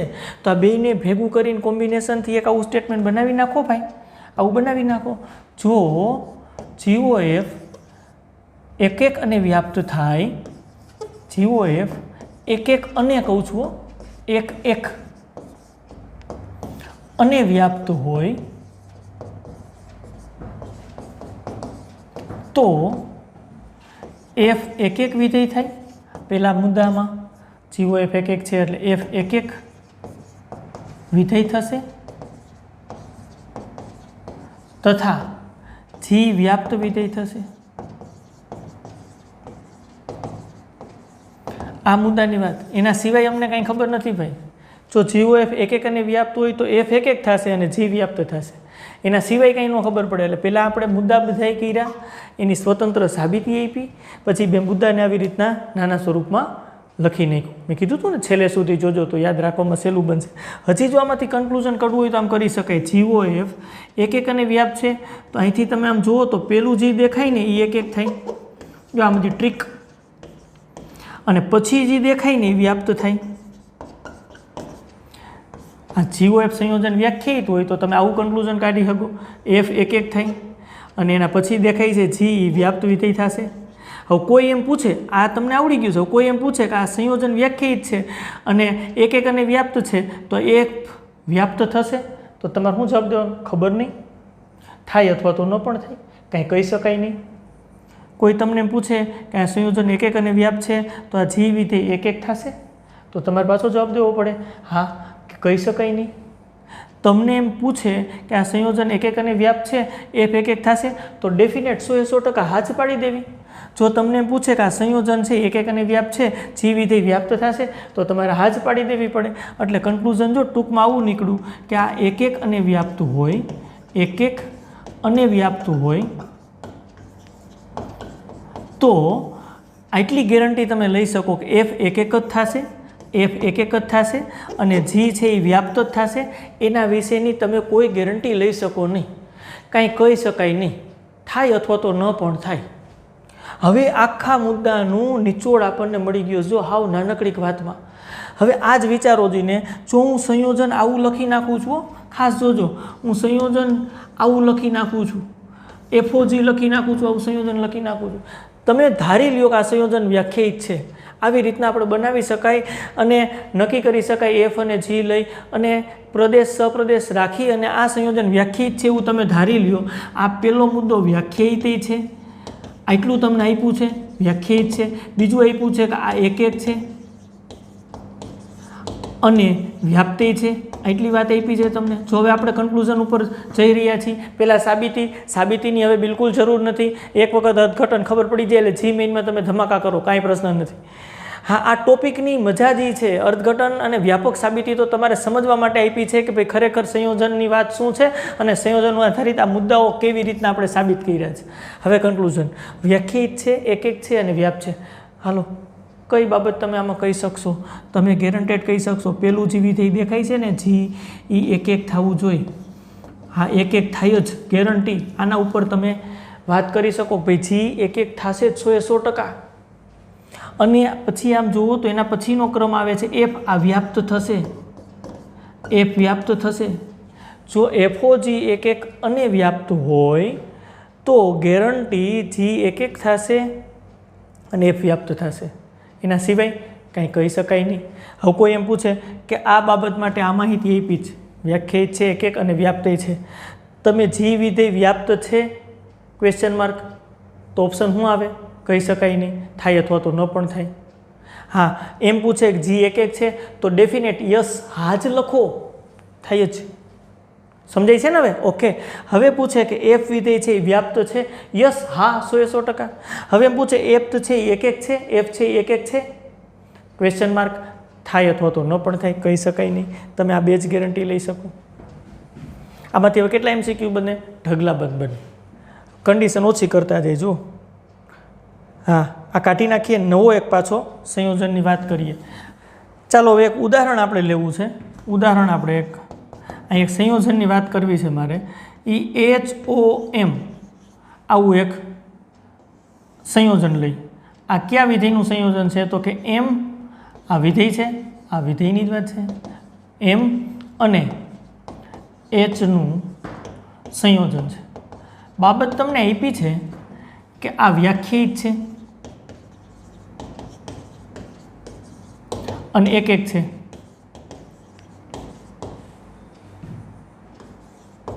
તો શું કહી શકાય?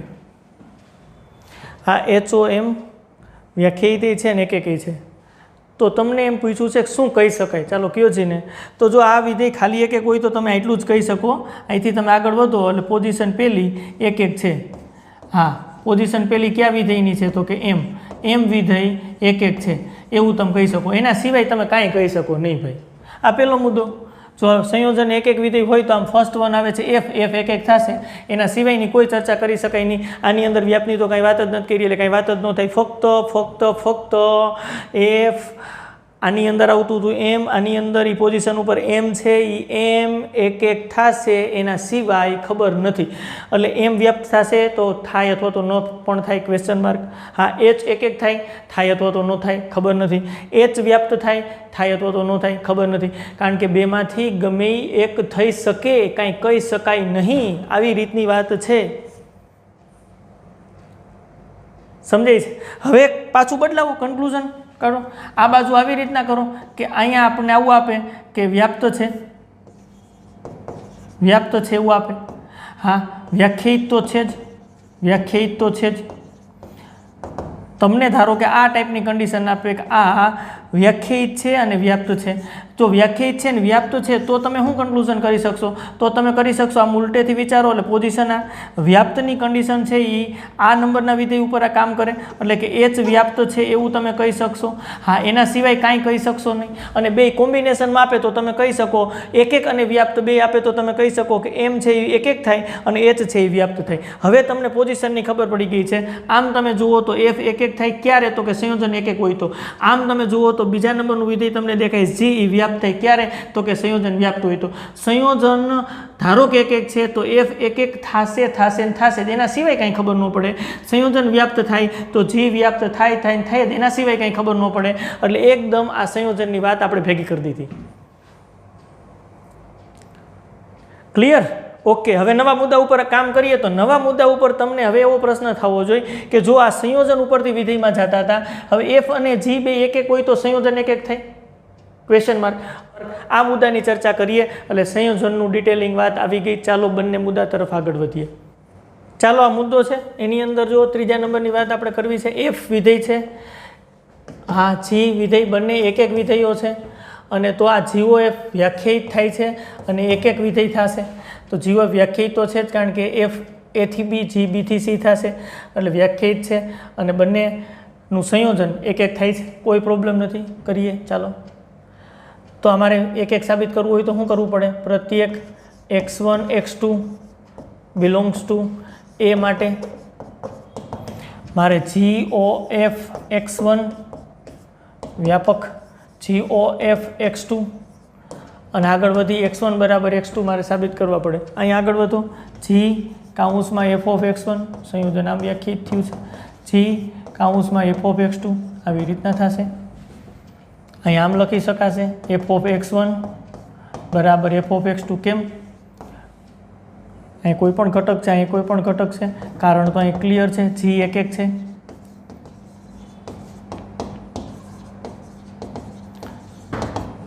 G એક વિધેય હોય તો ઘટક સરખા મળે, પ્રતિબિંબો સરખા હોય તો ઘટક સરખા મળે. અહીં G of y1 ને G of y2 વિચારો. G of y1 બરાબર G of y2 હોય તો y1 બરાબર y2 થાય કારણ કે G એક વિધેય છે. હા, પક્ષની અંદર આપ્યું છે G એક છે. આગળ હજી આના બરાબર x1 બરાબર x2 લખી શકશો કારણ પાછું અહીં લખી શકાય f એક છે. f એક હોય એટલે પ્રતિબિંબ સરખા તો ઘટક સરખા થશે. નો પ્રોબ્લેમ. આ પક્ષની અંદર રકમની અંદર આપણને આપ્યું છે. તો તેથી સ્પષ્ટ કહી શકો કે GOF એક વિધેય થાય છે. આ સાબિત થઈ ગયું. જો તો આ તો ખૂબ સહેલું છે કે જો એફ અને જી એક એક હોય તો એનું સંયોજન જે મળશે વ્યાખ્યાયિત હોય તો એક એક થશે જ ગેરંટેડ. આવું જ વ્યાપ્તની અંદર એ થાય. સાબિત કરીએ ચાલો. જો એફ અને જી વ્યાપ્ત વિધેય હોય તો GOF વ્યાખ્યાયિત થાય અને વ્યાપ્ત વિધેય થશે. ચાલો, વ્યાખ્યાયિત તો થશે જ, કારણ કે તમે GOF લખો છો એટલે પહેલાં એફ લખવું પડે, એ A થી B છે. જો ખાસ જુઓ, પછી જી તમે લખો તો B થી C. આના પ્રતિબિંબનો ગણ આના પ્રદેશ ગણની અંદર આવી જાય છે અને ક્યાંથી ક્યાં વ્યાખ્યાયિત થાય છે, એટલે કે RF ઉપગણ DG થાય છે અને તેથી કહી શકાય કે GOF ક્યાંથી ક્યાં A થી C વ્યાખ્યાયિત છે. નો પ્રોબ્લેમ. હવે વ્યાખ્યાયિત થઈ છે. હવે આપણે વ્યાપ્ત થાય છે એવું આપણે બતાવવું છે. તો એફ અને જી બંને વ્યાપ્ત આપ્યા છે.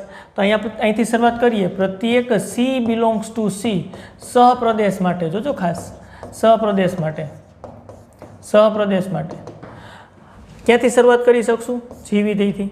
જી વ્યાપ્ત આપ્યું છે. હા, GOF વ્યાપ્ત છે એવું સાબિત કરવું છે. આ સહપ્રદેશ માટે જી B થી C વ્યાપ્ત હોવાથી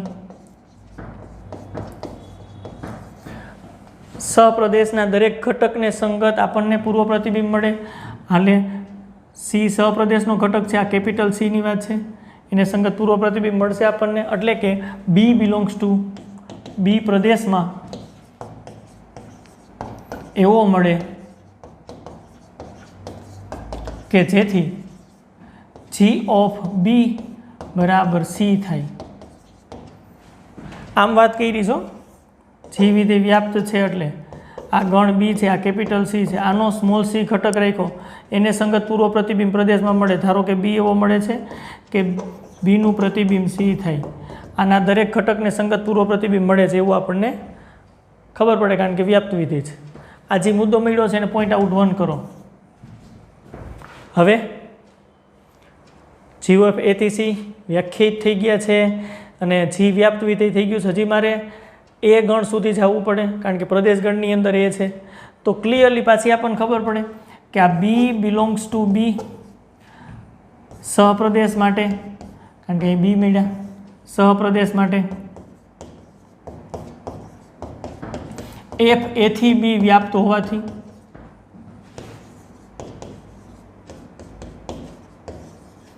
A બિલોંગ્સ ટુ A પ્રદેશમાં એવો મળશે, કારણ કે F નો પ્રદેશ એ છે, એવો મળે કે જેથી શું થશે તો કે F ઓફ A બરાબર B થાય. આ પોઈન્ટ નંબર 2 છે. ચાલો, હવે ક્લિયર થઈ ગઈ વાત. પ્રત્યેક C બિલોંગ્સ ટુ C માટે, હા સહપ્રદેશની જ વાત છે. GOF માટે GOF A થી C વ્યાખ્યાયિત કર્યું છે. સહપ્રદેશ માટે A બિલોંગ્સ ટુ A પ્રદેશમાં એવો મળે છે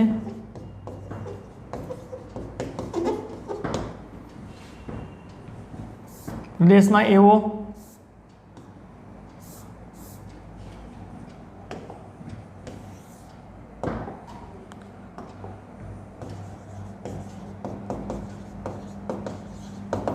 મળે છે કે જેથી GOF A બરાબર શું થાય? જો G કાઉન્સમાં F ઓફ A આમ લખી શકાય. ચાલો, G F ઓફ A એટલે ઇક્વેશન નંબર 2 પરથી F ઓફ A એટલે B છે અને G ઓફ B એટલે C છે.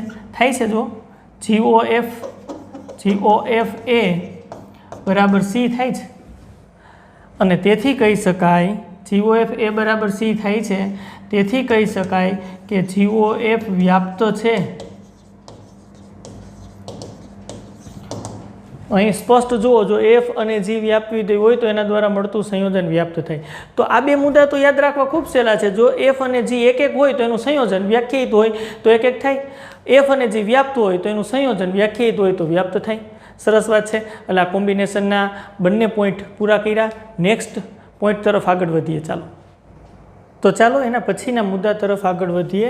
5મા નંબરનો મુદ્દો છે F અને G બે વિધેયો છે અને GOF A થી C વ્યાખ્યાયિત છે.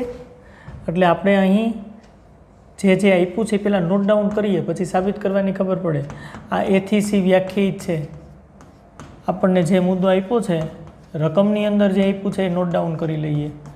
આ વ્યાખ્યાયિત છે, પહેલો મુદ્દો આપ્યો છે બીજું વ્યાપ્ત છે, GOF વ્યાપ્ત પણ છે. અને હજી એક બાબત આપણને આપી છે, કઈ આપી છે રકમની અંદર, તો કે જી બી થી સી એક એક વિધેય છે. એટલી બાબત આપણને આપી છે. સાબિત ફક્ત આપણે કરવાનું છે એફ વ્યાપ્ત વિધેય છે એવું સાબિત કરવાનું છે. આનો ઉપયોગ આપણે કરી શકશું. આ સ્ટેટમેન્ટની વાત હમણાં થોડીક વાર પછી જોઈ કે ખરેખર આનો અર્થ આપણે ટૂંકમાં કેમ યાદ રાખશું. પહેલાં એફ વ્યાપ્ત છે એવું બતાવી દઈએ. તો એફ છે ને એ ખરેખર એ થી બી નું વિધેય આપણને આપ્યું છે. તો મારે સહપ્રદેશના દરેક ઘટકને સંગત પૂર્વ પ્રતિબિંબ આપણને એમાંથી મળે છે એવું બતાવવું પડે. તો શરૂઆત ક્યાંથી કરશું? બીથી શરૂઆત કરવી પડે. ખાસ જુઓ, કોઈ પણ મારે ઘટક લેવો પડે, અહીં આપણે સ્પષ્ટ આપણે લેવું પડે પ્રત્યેક બી બિલોંગ્સ ટુ બી સહપ્રદેશ માટે વ્યાપક સાબિતી જોઈ લઈ પહેલાં, પછી આપણે ટૂંકમાં સમજવાનો પ્રયત્ન કરશું. એફને મારે વ્યાપ્ત બતાવવા છે. પ્રદેશ ગણમાંથી એ શોધવો પડે, એ સુધી જવું પડે મારે. તો શરૂઆત ક્યાંથી કરી શકાય? પ્રત્યેક બી બિલોંગ્સ ટુ બી છે, અહીં જી વિધેય છે, જી બી થી સી વિધેય છે. હજી ખાલી વિધેયની જ વાત કરીએ. તેથી તમે કહી શકશો કે જી ઓફ બી, કારણ કે પ્રદેશનો ઘટક થઈ ગયો, જી માટે તો બી પ્રદેશ છે, બરાબર તમને એક પ્રતિબિંબ મળશે. ધારો કે એ પ્રતિબિંબ સી મળે છે, તો એ સી કેમાંથી હશે? કેપિટલ સીમાંથી. ખાસ આને કેપિટલ સી જોજો, આ કેપિટલ સી છે, ગણની વાત છે. આવી રીતની વાત થઈ. તો પાછું ત્યાંથી આગળ વધી શકાશે, કારણ કે GOF એ થી સી આપણને વ્યાપ્ત આપ્યું છે. તેથી તમે કહી શકશો કે સી બિલોંગ્સ ટુ સી સહપ્રદેશ માટે. આ સહપ્રદેશ થાય, કેનો સહપ્રદેશ થાય? હા, GOF એ થી સી વ્યાખ્યાયિત છે ને, હા એ વ્યાપ્ત હોવાથી આ સહપ્રદેશ માટે GOF એ થી સી વ્યાપ્ત હોવાથી, તેથી આનો પ્રદેશ ગણમાંથી આપણને ઘટક એ પ્રદેશ ગણ છે એ બિલોંગ્સ ટુ એવો મળશે, એવો મળે કે જેથી શું થાય? GOF એ બરાબર સી થાય. આ પોઈન્ટ આઉટ, આ 1 આ 2. તો ચાલો હવે 1 અને 2 મુદ્દા ઉપરથી શું વાત કરી શકાય? અહીંયા જુઓ, GOF એ બરાબર સી અને સી બરાબર હા સ્મોલ સી છે, સ્મોલ સી છે, સ્મોલ સી બરાબર સમીકરણ 1 ઉપરથી GOF બી કહી શકાશે. તો GOF એ ને આપણે લખવું હોય તો જી કાઉન્સમાં એફ ઓફ એક્સ એમ લખી શકીએ. તો ચાલો આને લખવું હોય તો આમ લખી શકાય. તો ચાલો આને લખવું હોય તો આમ લખી શકાય, જી કાઉન્સમાં એફ ઓફ એ અને અહીંયા જી ઓફ બી થશે. તેથી એફ ઓફ એ બરાબર બી થશે. કારણ લખી શકાય જી એક એક છે, જી એક એક વિધેય છે, રકમની અંદર આપ્યું છે જી એક એક છે, એક એક છે એટલે પ્રતિબિંબ સરખા તો ઘટકો સરખા. જો ક્લિયર થઈ ગયું. હવે એક સ્ટેટમેન્ટ આપણે ખાલી લખવાનું થાય. શું આપણે લખવાનું થાય? ક્યાંથી શરૂઆત કરી હતી? તો કે પ્રત્યેક બી બિલોંગ્સ ટુ બીથી શરૂઆત કરી. તો અહીંથી કન્ટિન્યુ આગળ વધીએ છીએ. અહીંથી શરૂઆત કરી હતી. સહપ્રદેશ માટે જો ખાસ એ બિલોંગ્સ ટુ એ આપણને પ્રદેશમાં એવો મળે છે, કારણ કે એફનો પ્રદેશ ગણ એ છે.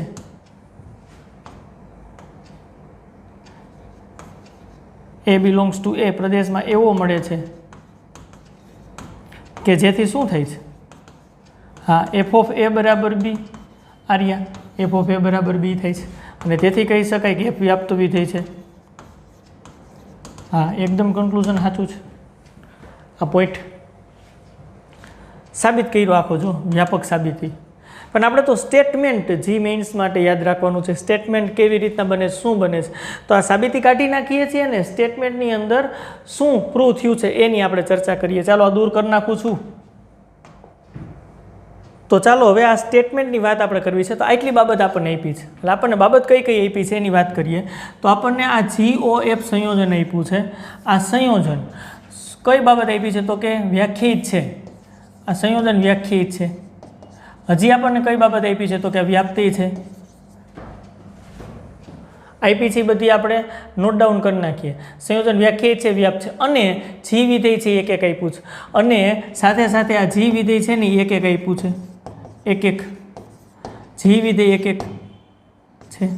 આટલી બાબત આપણને આપી છે. જો અત્યારે જે મેં નોટ ડાઉન કરી છે એ બાબત તમને આપી છે. તો હવે આટલી બાબત આપી હોય તો તમે કન્ક્લુઝન શું કાઢી શકો, તારણ શું નીકળે? જો GOF વ્યાખ્યાયિત હોય, વ્યાપ્ત હોય, અને જી વિધેય એક એક હોય તો રિઝલ્ટ આપણને એ મળ્યું છે. આ એફ વિશે તમે નિર્ણય કરી શકો છો. એફ વિધેય કેવું થાય તો કે વ્યાપ્ત થાય. એટલે કે કેના નેચર જેવું થાય તો કે સંયોજનના નેચર જેવું. સંયોજન વ્યાપ્ત છે તો આ એફ વિધેય વ્યાપ્ત થશે. આ સ્ટેટમેન્ટનું કન્ક્લુઝન છે. યાદ રાખવામાં ખબર પડે. એટલે વ્યાપક સાબિતી તો આપણે જોઈ. વ્યાપક સાબિત આપણે ક્યાંય કરવાનું નહીં થાય. જી મીન્સની અંદર ખાલી જગ્યા પૂછે તો આપણને અર્થઘટન પરફેક્ટ ખબર પડવી જોઈએ.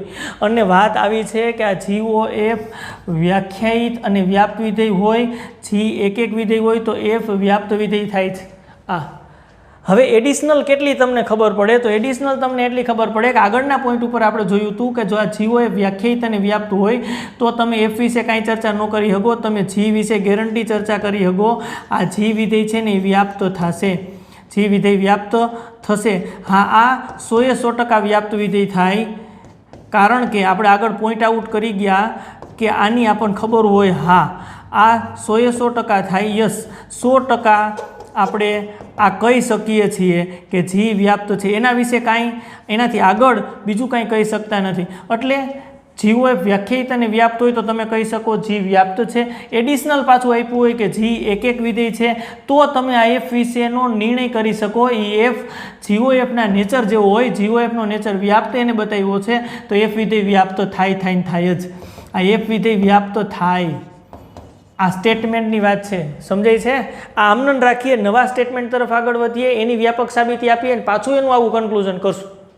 મજા આવી જાય. ચાલો આગળ વધીએ. તો ચાલો નવા મુદ્દા તરફ. એની અંદર એફ એ થી બી, જી વિધેય આપ્યું છે, બી થી સી, અને સંયોજન મુદ્દા નોંધી લઈ. સંયોજન છે GOF, આ વ્યાખ્યાયિત છે. રકમમાં જે આપ્યું છે ને એ નોંધી લઈ. આ વ્યાખ્યાયિત છે. બીજું શું છે તો કે ભાઈ વાંચો, એક એક છે એવું આપ્યું છે પક્ષની અંદર, રકમની અંદર. આગળ વાંચો. હા, એફ વિધેય કેવું આપ્યું છે? વ્યાપ્ત છે. અને સાબિત શું કરવાનું છે? જી વિધેય એક એક છે. એટલે જી બી થી સી એક એક છે એવું મારે સાબિત કરવાનું છે. હવે આ એફ એ થી બી વ્યાપ્ત હોય, આ વ્યાપ્ત વિધેયની વાત છે. તો અહીં મારે શરૂઆત કરવાની હોય તો પ્રત્યેક ઘટક B1 અને B2 આવા બે ઘટકો આપણે લઈ બિલોંગ્સ ટુ બી માટે શરૂઆત કરવાની. ક્યાંથી થશે? G of B1 બરાબર G of B2 અને ઇમ્પ્લાઇઝ જો હું B1 બરાબર B2 બતાવી દઉં તો જી વિધેય એક એક થઈ જાય. થિયરી પૂરી, કામ પૂરું. અહીં બતાવવા માટે મારે આ કોન્સેપ્ટનું આપ્યું છે આપણને રકમની અંદર. આ રકમમાં જે આપ્યું છે એનો ઉપયોગ કરી શકાશે. એફ વિધેય વ્યાપ્ત છે તો તમે સ્પષ્ટ કહી શકશો B1 B2 બિલોંગ્સ ટુ બી માટે વ્યાપ્ત છે. સપ્રદેશના દરેક ઘટક માટે વ્યાપ્ત હોવાથી B1 B2 બિલોંગ્સ ટુ બી માટે આપણને A1 અને A2 બિલોંગ્સ ટુ એ પ્રદેશમાં આપણને એવા ઘટક મળે, પૂર્વ પ્રતિબિંબની વાત છે, એવા મળે કે જેથી જો આના માટે ખાસ પહેલાં વિધેય સમજાવવું જોઈએ તો જ આ બધી સાબિતી મગજમાં બેસે, નહીતર સાબિતી સમજાય નહીં. હા, વ્યાપ્ત વિધેયની વાત છે. સપ્રદેશના દરેક ઘટકને સંગત પૂર્વ પ્રતિબિંબ મળવા જોઈએ. B1 B2 બિલોંગ્સ ટુ બીમાંથી તમે લીધા તો એને સંગત આપણને A1 ને A2 એવા મળે. દાખલાની સાબિતી અહીંથી જ શરૂ થઈ જાય છે. હા, પોઈન્ટની સાબિતી અહીંથી જ શરૂ થઈ જાય છે. એફ વ્યાપ્ત વિધેય છે તેથી B1 B2 બિલોંગ્સ ટુ બી માટે A1 A2 બિલોંગ્સ ટુ એ આપણને એવા મળશે કે જેથી એફ ઓફ A1 બરાબર B1 થાય અને એફ ઓફ A2 બરાબર B2 થાય. એટલે કે B1 ને સંગત પૂર્વ પ્રતિબિંબ A1 અને B2 ને સંગત પૂર્વ પ્રતિબિંબ A2 આપણને મળે છે. આ પોઈન્ટ નંબર 1. આગળ વધીએ. ચાલો અહીંયા લખી શકાય, B1 ની કિંમત લખી શકાય. જી B1 ની જગ્યાએ લખી નાખો એફ ઓફ A1 બરાબર જી B2 ની જગ્યાએ લખી નાખો એફ ઓફ A2. ચાલો આને બરાબર આપણે આમ કહી શકશું સંયોજન GOF A1, આને સંયોજન કહી શકશું GOF A2, અને ક્લિયરલી ખબર પડી ગઈ જુઓ A1 બરાબર A2 કેમ કારણ કે પાછું અહીંયા કારણ લખી શકાય કે આ સંયોજન GOF એ એક એક છે રકમની અંદર આપણને આપ્યું છે એક એક વિધેય છે એવું હા સંયોજન એક એક છે એવું આપણને આપ્યું જો સંયોજન એક એક છે એવું આપણને આપ્યું છે અને તેથી કહી શકાય કે G વિધેય B થી C એક એક થઈ ગયું સાબિત જુઓ એક એક વિધેય છે કારણ કે આપણે પ્રતિબિંબ સરખા લીધા ઘટકો સરખા બતાવી દીધા એક એકની વાત આપણને ખબર છે આખી સાબિતી થઈ વ્યાપક સાબિતીમાં હવે આપણને કાંઈ રસ નથી ભાઈ આ સ્ટેટમેન્ટ શું કહેવા માગે છે એ ખાસ કરીને સમજવું પડે આગળની વાત હતી એવી જ વાત છે પણ આપણે અહીં આપણે લખી અને એક વખત નક્કી કરીએ કે ભાઈ કેવી રીતના બને છે આ દૂર કરી નાખીએ છીએ ચાલો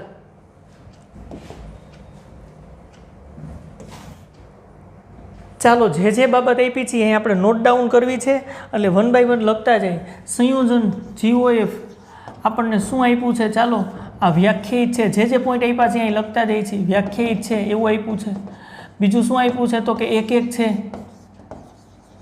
આ બે મુદ્દા આપણને આપ્યા છે હજી આપણને આપ્યું છે સંયોજન વ્યાખ્યાયિત છે એક એક છે F વ્યાપ્ત છે એટલે આ આપણને આપ્યું છે F વ્યાપ્ત છે F વિધેય વ્યાપ્ત છે એવું આપણને આપ્યું છે તો તમે શું કહી શકો આ તમને આપ્યું છે વ્યાખ્યાયિત છે એક એક છે સંયોજન F વિધેય વ્યાપ્ત છે એવું આપ્યું છે તો તમે શું કહી શકો તો તમે G વિશે તારણ કાઢી શકો છો હા કન્ક્લુઝન એવું નીકળે છે કે આ G વિધેય કેવું થાય છે G વિધેય તો કે જે વિધેય એક એક બને છે G વિધેય એક એક બને છે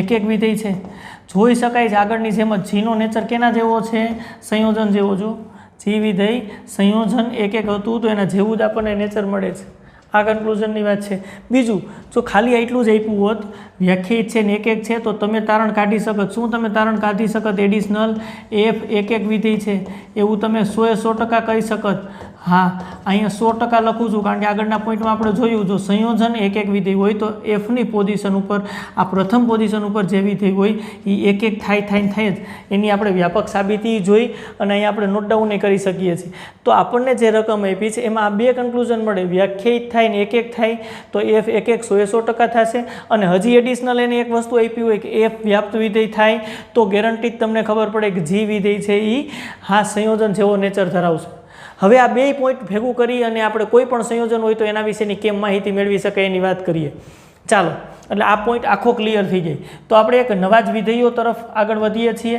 ધારો કે અહીંયા HOM આવું વિધેય લખી નાખીએ આ વિધેય માહિતી કેટલી આપી છે જો તારણ કાઢીએ માહિતી તમને આપી છે કે આ વ્યાખ્યાયિત છે એટલે સંયોજન વ્યાખ્યાયિત થવું જોઈએ બે વિધેયનું સંયોજન અને તમને એમ આપ્યું છે કે આ એક એક છે આવી રીતની વાત આપી છે વ્યાખ્યાયિત છે અને એક એક છે આટલું જ ખાલી આપ્યું છે તમે સ્પષ્ટ કહી શકશો ખાલી એટલું જ આપ્યું છે તમે શું કહી શકો આગળના પોઈન્ટ પ્રમાણે કે પોઝિશન પેલી એમની એમ કેવું થશે તો કે એક એક થાય શા માટે કારણ કે વ્યાખ્યાયિત છે ને એક એક છે એટલે એમ એક એક ડેફિનેટ થવું જોઈએ હા હજી તમને એડિશનલ એક વાત આપી છે કે એમ વ્યાપ્તય થાય છે જો આ બે મુદ્દા ઉપરથી તમને ખબર પડી ગઈ કે એમ એક એક થાય 100% ખબર પડી અને સાથે સાથે એમ વ્યાપ્તય થાય છે એનું અર્થઘટન કે આ માહિતી આપી છે અને એમ વિશેની બધી જ ખબર પડી ગઈ એમ એક એક થાય એવું આના ઉપરથી કહી શકાય અને એડિશનલ પાછું એમ વ્યાપ્ત છે એવું તમને કહી દીધું તો H વિશે નિર્ણય કરી શકાય ભાઈ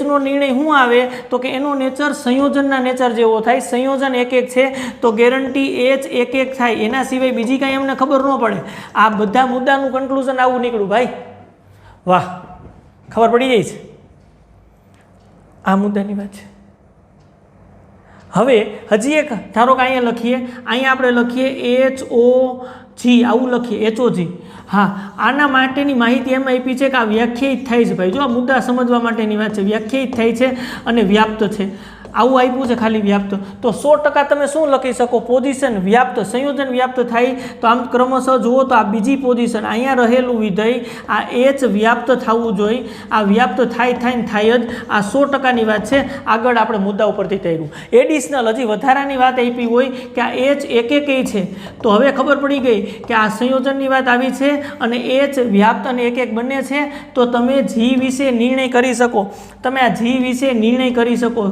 શું નિર્ણય કરી શકો તો કે G કેવું હોય તો કે આના નેચર જેવું સંયોજનના નેચર જેવું G વિધેય કેવું થશે તો કે વ્યાપ્ત થશે કેવું થશે વ્યાપ્ત હવે આ મુદ્દાની આપણને ખબર પડી ગઈ છે. સંયોજન વ્યાખ્યાયિત અને એક એક હોય તો આપણને ગેરંટી ખબર પડે કે એફ એક એક થાય. હા, અને બીજું એડિશનલ તમને એફ વ્યાપ્તિ આપ્યું છે એનું અર્થઘટન એફ એક એક અને વ્યાપ છે તો જી વિશેનો નિર્ણય કરી શકાય, આના જેવો નેચર ધરાવે એક એક. એ મુદ્દો આ મુદ્દો આવું બનાવી શકાય ઘરે અને કોમ્બિનેશન વિચારી શકાય. પોઈન્ટ આઉટ એ ઉપર લખેલા છે. એક વખત જો આની પ્રેક્ટિસ તમે કરી નાખો અને મગજમાં બેસાડી લ્યો તો જ ભૂલ ન થાય, નકર આમાંથી ખાલી જગ્યા બનાવી વ્યાપક સાબિતી તો આપણે કરવામાં બહુ તકલીફ પડે અને ટાઈમે કેટલો કન્ઝ્યુમ થાય. અને જો આ પોઈન્ટ આઉટ આપણને પરફેક્ટલી મગજમાં ખબર પડી ગઈ હોય કે ભાઈ આમ નહીં આમ વાત કહેવા માગે છે અને આમ થાય છે તો ડાયરેક્ટલી તમે જવાબ લખી શકો. કુછ સેકન્ડમાં જ આપણે રિઝલ્ટ મેળવી શકીએ, સાચો જવાબ તરફ પહોંચી શકીએ. આગળ વધીએ નવા ટોપિક તરફ, નવા મુદ્દા તરફ. આ રીતના 7મા મુદ્દાની વાત છે. જો એફ આપણને વિધેય આપ્યું છે એક્સ થી વાય, જી વિધેય આપ્યું છે વાય થી ઝેડ, એચ વિધેય આમાં આપ્યું છે અને આ બે સરખા છે એવું મારે બતાવવાનું છે. તો સૌથી પહેલું કામ છે કે આનો પ્રદેશ અને સપ્રદેશ બતાવવો પડે. તો જીઓ એફ ચાલો વ્યાખ્યાયિત થશે કે નહીં, પહેલાં હું એફ લખવું પડે. આમ કન્ટિન્યુ એફ અને જીનું સંયોજન છે. એફ લખો એક્સ થી વાય, પછી મારે નીચે જી લખવું પડે વાયથી ઝેડ, એટલે શરત આપણે આવી પાલન કરવી પડે. આર એફ ઉપગણ ડીજી થાય છે તો કે હા થાય છે. શા માટે ક્લિયરલી લખી નાખ્યું? કારણ કે આના વિસ્તાર ગણની વાત છે એ આના પ્રદેશ ગણની અંદર આવી જવું જોઈએ. વાય વાય સરખા થાય છે, તેથી કહી શકાય કે જીઓ એફ હા એક્સથી ઝેડ વ્યાખ્યાયિત છે. આ વ્યાખ્યાયિત થાય છે, વ્યાખ્યાયિત છે. આગળ હજી એનું સંયોજન એચ સાથે લેવાનું છે એટલે H O G O F. તો મારે શરત આવી ચેક કરવી પડે આર જીઓ એફ હા અને ડીએચ આવું થવું જોઈએ, આવું થવું જોઈએ. તો પહેલાં મારે અહીંયા જી ઓ એફ લખવું પડે, એ એક્સથી ઝેડ છે અને પછી એચ લખવું પડે. એચ જુઓ ઝેડથી એસ છે. હા, આના વિસ્તાર ગણની વાત આના પ્રદેશ ગણની અંદર આવી જાય છે, તેથી કહી શકાય કે આ સંયોજન એક્સથી એસ આ વ્યાખ્યાયિત છે. આ પાલન થાય છે આર જી ઓ એફ અને ડીએચ પાલન થાય છે અને તેથી કહી શકાય કે આ સંયોજન પણ આપણને વ્યાખ્યાયિત થાય છે અને મળે છે, વ્યાખ્યાયિત છે. હા, આ સિસ્ટમેટિક આપણે બધી બાબત નોંધ કરી લીધી છે. આ વ્યાખ્યાયિત થયું પ્રદેશ ગણ એક્સ અને સપ્રદેશ ગણની અંદર એસ મળે છે. હવે આવી જ રીતની વાત આપણે કરવી પડે આ બાજુ એચ ઓ જી. એચ ઓ જીની અંદર પહેલાં મારે જી લખવું પડશે. જી લખો એટલે વાયથી ઝેડ અને પછી એચ લખવું પડશે. એચ લખો એટલે ઝેડથી એસ. આ કેન્સલ, તેથી આપણે વિચારી શકાય કે આર જી આનો વિસ્તાર ગણ ડી એચની અંદર આવે છે એટલે કે એચના પ્રદેશ ગણની અંદર આવે છે, તેથી કહી શકાય હા એચ ઓ જી ક્યાંથી ક્યાં તો કે વાયથી એસ વ્યાખ્યાયિત છે. આ મળે છે. હજી એનું સંયોજન મારે લેવું પડે. કેની સાથે સંયોજન લેવું પડે? એફ સાથે. એટલે પહેલાં હું એફ લખીશ, એફ છે એ એક્સથી વાય છે અને પછી હું નીચે લખીશ એચ ઓ જી, એ ક્યાંથી વાયથી એસ છે. આનો વિસ્તાર ગણ આના પ્રદેશ ગણની અંદર આવે છે. એનું અર્થઘટન કે આર એફ આખે આખો ડી એચ ઓ જીની અંદર સમાઈ જાય છે અને તેથી કહી શકાય કે F O H O G H O G O F અને તેથી કહી શકાય કે H O G O F ક્યાંથી ક્યાં વ્યાખ્યાયિત થાય છે તો કે એક્સથી એસ વ્યાખ્યાયિત છે, વ્યાખ્યાયિત થાય છે. તો સૌથી પહેલાં તો વ્યાખ્યાયિત કરવા પડે, પછી બેયને સરખા બતાવી શકાય. આનો પ્રદેશ ગણ એક્સ મળતો હતો, આનો પ્રદેશ ગણ એક્સ મળે છે. હા, આ વિધેયનો સપ્રદેશ ગણ એસ, આનો સપ્રદેશ ગણ એક્સ. હવે ખાલી પ્રતિબિંબ સરખા બતાવવા પડે, બતાવી દઈએ ચાલો પ્રતિબિંબની વાત. તો H O G O F X બરાબર આવું થશે. એચ આ ઓ દૂર કરી જીઓ એફ એક્સ, આગળ વધો એચ કાઉન્સમાં જી આ દૂર કરી એફ ઓફ એક્સ આવું થાય. Four every X belongs two x આ રિઝલ્ટ નંબર. આગળ રિઝલ્ટ આપણે ક્યાંય આપ્યું નથી એટલે આને 1 આપી દઈ. એ જ રીતે H O G O F ચાલો એક્સ બરાબર પ્રતિબિંબ બતાવવું છે એચ ઓ જી સંયોજનની વાત. ઓ દૂર કરી એફ ઓફ એક્સ, હજી આગળ એચ અહીંયા ઓ દૂર કરી જી કાઉન્સમાં એફ ઓફ એક્સ, જી દ્વારા પ્રતિબિંબ પ્રત્યેક એક્સ બિલોંગ્સ ટુ એક્સ જો જીને. આ રિઝલ્ટ નંબર 2. બે 1 અને 2 સરખા જ આવે છે, એચ કાઉન્સમાં જી કાઉન્સમાં એફ ઓફ એક્સ, તેથી કહી શકાય H O G O F X બરાબર H O G O F X બે સરખું આવે છે. પ્રતિબિંબ બે સરખા આવ્યા, પ્રદેશ ગણી સરખા હતા, સપ્રદેશ ગણી સરખા હતા, તેથી બે વિધેય કેવા થાય? સમાન. કારણ કે બે વિધેય સમાનની વાત કરી હતી, બેના પ્રદેશ ગણ સરખા, સપ્રદેશ ગણ સરખા અને આલેખ અથવા તો ક્રમયુક્ત જોડનો ગણ અથવા તો સૂત્ર સરખા. નેક્સ્ટ મુદ્દા તરફ આગળ વધીએ. ચાલો એના પછી 8મા મુદ્દામાં આપણે આગળ વધવું છે. એની અંદર એફ એ થી બી અને જી બી થી સી વિધેયો છે. એચ છે બી થી સી વિધેય અને એફ વ્યાપ્ત વિધેય આપ્યું જ, કન્ડિશન આપી છે અને આ બે વિધેય સરખા હોય તો જી બરાબર એચ થાય. તમે તરત જ કહેશો કે આમાં બહુ શું નાની કડીક વાત છે, એચ ઓ એફ અને આ એફ બે બાજુ સરખા જ છે તો જી બરાબર એચ થાય જ ને. ભાઈ એવું ન હોય, કન્ડિશન વાત છે કે એફ વ્યાપ્ત થશે ને તો જ આવું થશે, નહીતર નહીં થાય. એટલે ખાસ એમ બંને બાજુથી સંયોજનમાં આમ દૂર નથી કરી નાખવાનું, વ્યાપ્ત હશે તો જ થશે. એટલે વ્યાપ્તની વાત આપી છે ત્યાંથી જ શરૂ કરવું પડે. અહીં આપણે આ બંને સરખા બતાવવા છે. પહેલાં સંયોજન બે સરખા છે, સંયોજન ક્યાંથી ક્યાં મળે છે એની વાત કરીએ. તો સંયોજન છે ને જી ઓ એફ ક્યાંથી ક્યાં મળે? તો કે પહેલાં મારે એફ છે વિધેય એ એ થી બી છે અને વિધેય જી છે એ બી થી સી છે. આપ જોઈ શકો છો આના બધા ઘટક આમાં આવી જાય એટલે એ થી સી વ્યાખ્યાયિત થાય. હા, હજી અહીંયા આપણને એચ ઓ એફ આપ્યું છે. એચ ઓ એફ ક્યાંથી વ્યાખ્યાયિત થાય? તો કે એફ લખો એ થી બી અને નીચે પાછું એચ લખો એ બી થી સી છે. જો આના બધા ઘટક આવી જાય એટલે એ થી સી અને ઓમે આપણને બે સરખા તો આપ્યા છે. હવે આનું અર્થઘટન આવું થાય, જી બરાબર એચ મારે બતાવવું છું. આ બંને પ્રદેશને સપ્રદેશ શોધ્યા. એફ વિધેય છે ને એ થી બી આપ્યું છે, વ્યાપ્ત છે, વ્યાપ્ત વિધેય છે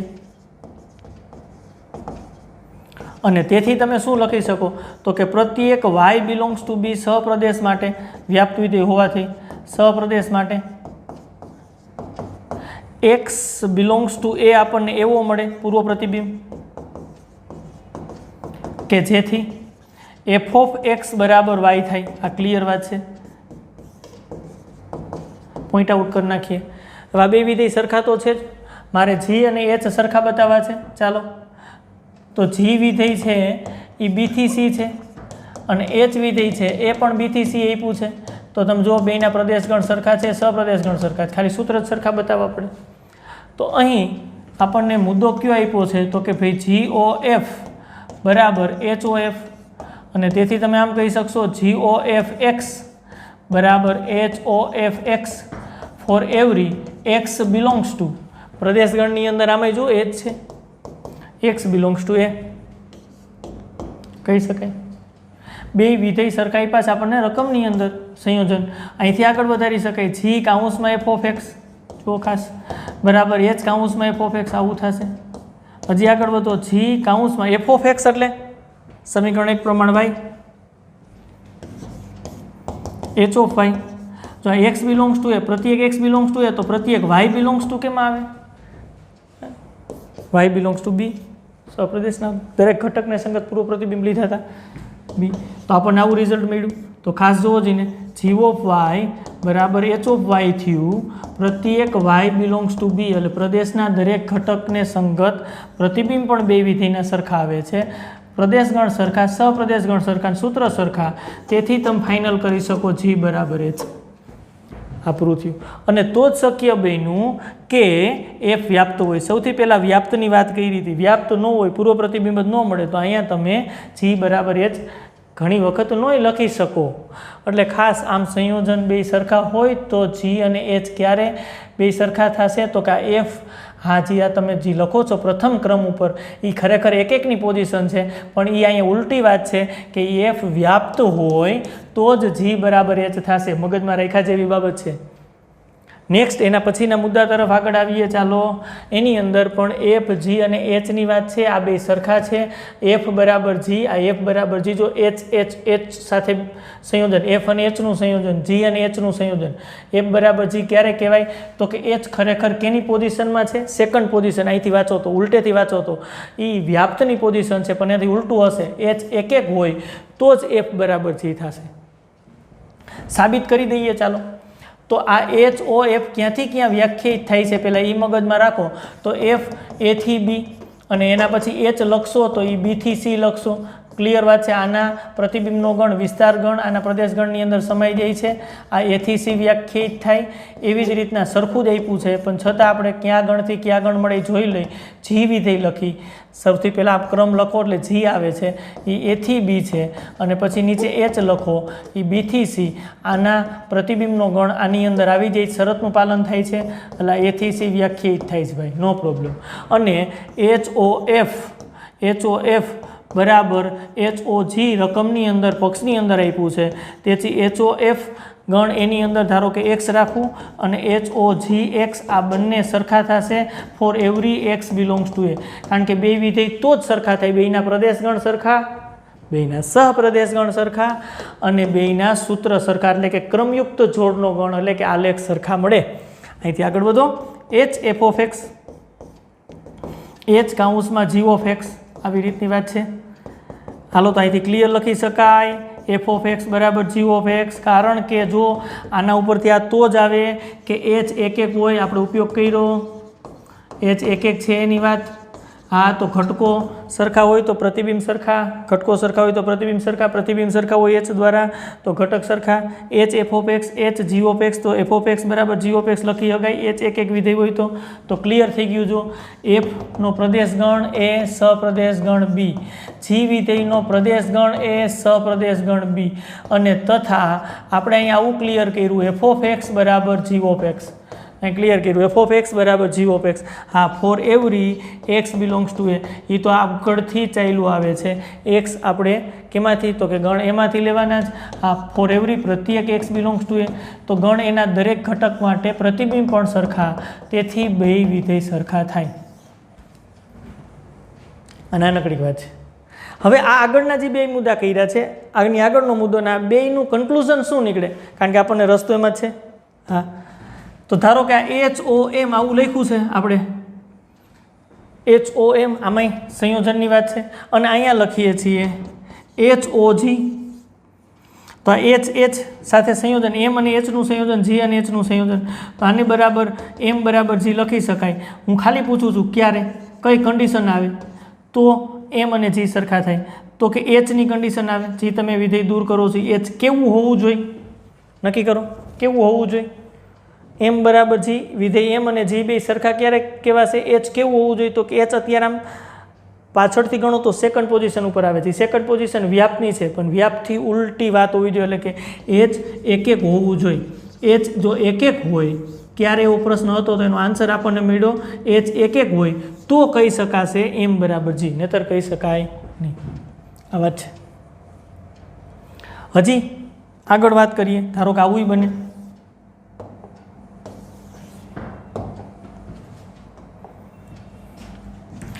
એફ ઓ એચ બરાબર જી ઓ એચ તો આના મદદથી એફ બરાબર જી કહી શકાય. પાછો પ્રશ્ન ક્યારે આન્સર તમારે દેવાનો છે. જો બે વિધિમાં એચ અને એફનું સંયોજન એચ અને જીનું સંયોજન એચ એચ આમ દૂર થયેલ એફ બરાબર જી જો કન્ડિશન આવે ખાસ કન્ડિશન મોટાભાગના વિદ્યાર્થીઓ સ્કીપ કરી નાખે છે. ક્યારે થાય એફ બરાબર જી તો કે એચ કેવું વિધેય હોય તો એચ અત્યારે આમ ઉલટું વિચારો એટલે ફર્સ્ટ પોઝિશન ઉપર આવે છે. આમ વાંચવાનું હોય ને ભાઈ ફર્સ્ટ પોઝિશન ઉપર આવે છે એ કેની પોઝિશન છે તો કે એક એકની પણ એનાથી ઉલટું એટલે કે એચ વ્યાપ્ત હોય વ્યાપ્ત વિધેય. જો વ્યાપ્ત વિધેય હોય તો અને તો જ એફ અને જી બે સરખા થાય આવી રીતની વાત છે. આ બે મુદ્દાને આપણે શોર્ટમાં યાદ રાખી લીધું ટૂંકમાં યાદ રાખી લીધું કે ખરેખર કેમ થાય વ્યાપક સાબિતીની જોતા જાય છે અને સાથે સાથે અર્થઘટન કરતા જાય છે. વ્યાપક સાબિતી થોડીક આપણે લાંબી અને લેન્ધી થાય કારણ કે એની અંદર બધી જ ચર્ચા કરવી પડે અને JEE મેન્સની અંદર આવા ટૂંકા ક્વેશ્ચનો તો આની અંદર અઢળક બની શકે ઘણા બધા બની શકે. ઓકે નેક્સ્ટ મુદ્દા તરફ આગળ ચાલો. 10મો પોઈન્ટ જો એફ જી એચ એ થી એ પરના વિધેયો હોય અને કન્ટિન્યુ જો આમ એફઓ જી અને જીઓ એચ એક એક અને વ્યાપ્ત હોય તો એફ જી એચ એક એક અને વ્યાપ્ત થાય. આ ત્રણ વિધેયની વાત છે. એફ જી એચ એ થી એ પરના જ બધા વિધેયો છે. એફ એ થી એ પછી જી વિધેય એ થી એ અને એચ વિધેય એ થી એટલે સંયોજન તો બધાય મળશે. કોઈ પ્રોબ્લેમ. અને કોઈ પણ સંયોજન તમે લ્યો, ધારો કે તમારે FOG લેવું છે તો એ સંયોજન એથી એ વ્યાખ્યાયિત થાય, કારણ કે દરેક ગણ હરખા છે એટલા માટે સંયોજન વ્યાખ્યાયિત થાય, કારણ કે વિસ્તાર ગણ એના પછીના વિધેયના પ્રદેશ ગણની અંદર સમાઈ જાય. RF ઉપગણ DG થાય, આની અંદર RG ઉપગણ DF થાય જ, કારણ કે એના બધા જ ઘટક એમાં હોય. અને GOH પણ એથી એ મળશે, નો પ્રોબ્લેમ. અને પાછું એક એક અને વ્યાપ્ત છે, આ એક એક અને વ્યાપ્ત આપ્યા છે, તો રિઝલ્ટ આપણને એવું મળે, આ રકમ છે તો રિઝલ્ટ આપણને એવું મળે FGH ત્રણેય વિધેય એક એક અને વ્યાપ્ત થાય. ત્રણે ત્રણ આપણે સાબિતીમાં નથી જોતા, એક વિધેય જોઈ. ધારો કે G વિધેય છે એ એક એક મારે બતાવવું હોય તો બતાવી શકાય. કન્ટિન્યુ કરીએ. G વિધેયની ચર્ચા આપણે સંપૂર્ણ કરવી છે. G વિધેય એથી એનું વિધેય છે એને મારે એક એક બતાવવું છે. ચાલો પસંદગી કરી છે આપણે. તો આ FOG અને GOH એક એક અને વ્યાપ્ત છે, એનો તમે ઉપયોગ તો કરી શકશો, કોઈ આપણને એમાં પ્રશ્ન નથી. એક એક બતાવવું છે એટલે મારે પ્રત્યેક x1 x2 બિલોંગ્સ ટુ એ માટે G ઓફ x1 બરાબર G ઓફ x2 આવું લઈ અને x1 બરાબર x2 બતાવી દઉં તો G એક એક વિધેય થાય. હવે આગળ વધો. ચાલો આ G ઓફ x1 ને G ઓફ x2 હોય તો f of G of x1 અને f of G of x2 બેમાં વિધેય f લીધું. આ બે સરખા છે અને f છે એ વિધેય છે, f વિધેય છે. હમણાં આપણે આગળ વાત કરી હતી તો આ બે સરખા જ થાય વિધેય હોવાથી. જો નોટ ઇક્વલ ટુ લખો તો એનું અર્થઘટન થાય બે સરખા ઘટક માટે બે જુદા જુદા પ્રતિબિંબ મળે છે અને તેથી વિધેય જ નહીં બને. કોઈ પણ અહીં એક ઘટક આ તમે લખ્યું છે અહીંયા G ઓફ x1 અને G ઓફ x2 આ બે સરખા જ છે એટલે એક જ ઘટક છે, એને સંગત અહીંયા G ઓફ x1નું વિધેય f દ્વારા પ્રતિબિંબ અને G ઓફ x2નું વિધેય f દ્વારા પ્રતિબિંબ જો જુદું જુદું બતાવો, આ નોટ ઇક્વલ ટુ તમે બતાવો તો એનું અર્થઘટન કે પ્રદેશના એક ઘટકને સંગત સહપ્રદેશ આવી રીતના બે પ્રતિબિંબો મળે છે એટલે વિધેય નથી એવું થાય. તો એનું અર્થઘટન એવું છે કે વિધેય તો છે જ, f વિધેય તો આપ્યું છે, એથી એ પરના વિધેયો છે, એનું અર્થઘટન કે ઇક્વલ ટુ હોવા જોઈએ, બરાબર હોવા જોઈએ. એટલે આ વાત આપણે કાઢી નાખીએ છીએ, તમને બિલકુલ સમજાય છે. આગળ વધીએ તો આ રિઝલ્ટ આપણને શું મળ્યું? FOG x1 આ FOG x2 મળ્યું, બરાબર. આની મદદથી તમે સ્પષ્ટ લખી શકશો x1 બરાબર x2. કારણ પાછી આપણને ખબર છે, કારણ કે FOG એક એક છે, એ રકમની અંદર આપણને આપ્યું છે એક એક છે. હા અરે એક એક અને વ્યાપ્ત બને છે, આની અંદર એક એકનો જ આપણે ઉપયોગ કર્યો છે અને તેથી ક્લિયર કરી શકાય G એક એક વિધેય છે. આ મેં એક જેમ વ્યાપક સાબિત કર્યું ને એમ તમે F અને H પણ સાબિત કરી શકો. વ્યાપક સાબિતીમાં હવે આપણે બહુ ડિટેલમાં આગળ વધતા નથી. હજી આપણે આ G વિધેયને વ્યાપ્ત વિધેય પણ બતાવી દઈએ એક વખત. G ને વ્યાપ્ત બતાવીએ. G વિધેય છે ને એ એથી એ છે, જોજો ખાસ એથી એ છે. તો આપણે પ્રત્યેક y બિલોંગ્સ ટુ a સહપ્રદેશ માટે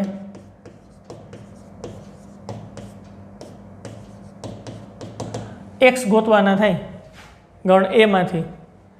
આમ વાત છે, y ગણ a માંથી આપણે લીધું y માટે પૂર્વ પ્રતિબિંબ જો આમાં x મળે વિધેય G દ્વારા, G ઓફ x બરાબર y થાય તો આપણે કહી શકીએ કે G વિધેય વ્યાપ્ત છે. પહેલાં આપણને ખબર તો પડવી જોઈએ ને આપણે સાબિત શું કરવું છે. તો એના માટે આપણી પાસે શું છે તો કે ભાઈ આ શરત છે રકમમાં આપી, એટલી વાતનો તમે ઉપયોગ કરી શકો. 1 બાય 1 ઉપયોગ કરતા જઈને x સુધી પહોંચશું જેથી G ઓફ x બરાબર y થાય એટલે આપણું કામ પૂરું. ચાલો કન્ટિન્યુ આગળ વધીએ. તો સૌથી પહેલાં સહપ્રદેશની વાત કરી છે, વ્યાપ્ત વિધેયની વાત કરી શકાય. એટલે હું અહીંથી શરૂઆત કરું છું. GOH એથી એ વ્યાપ્ત છે. જો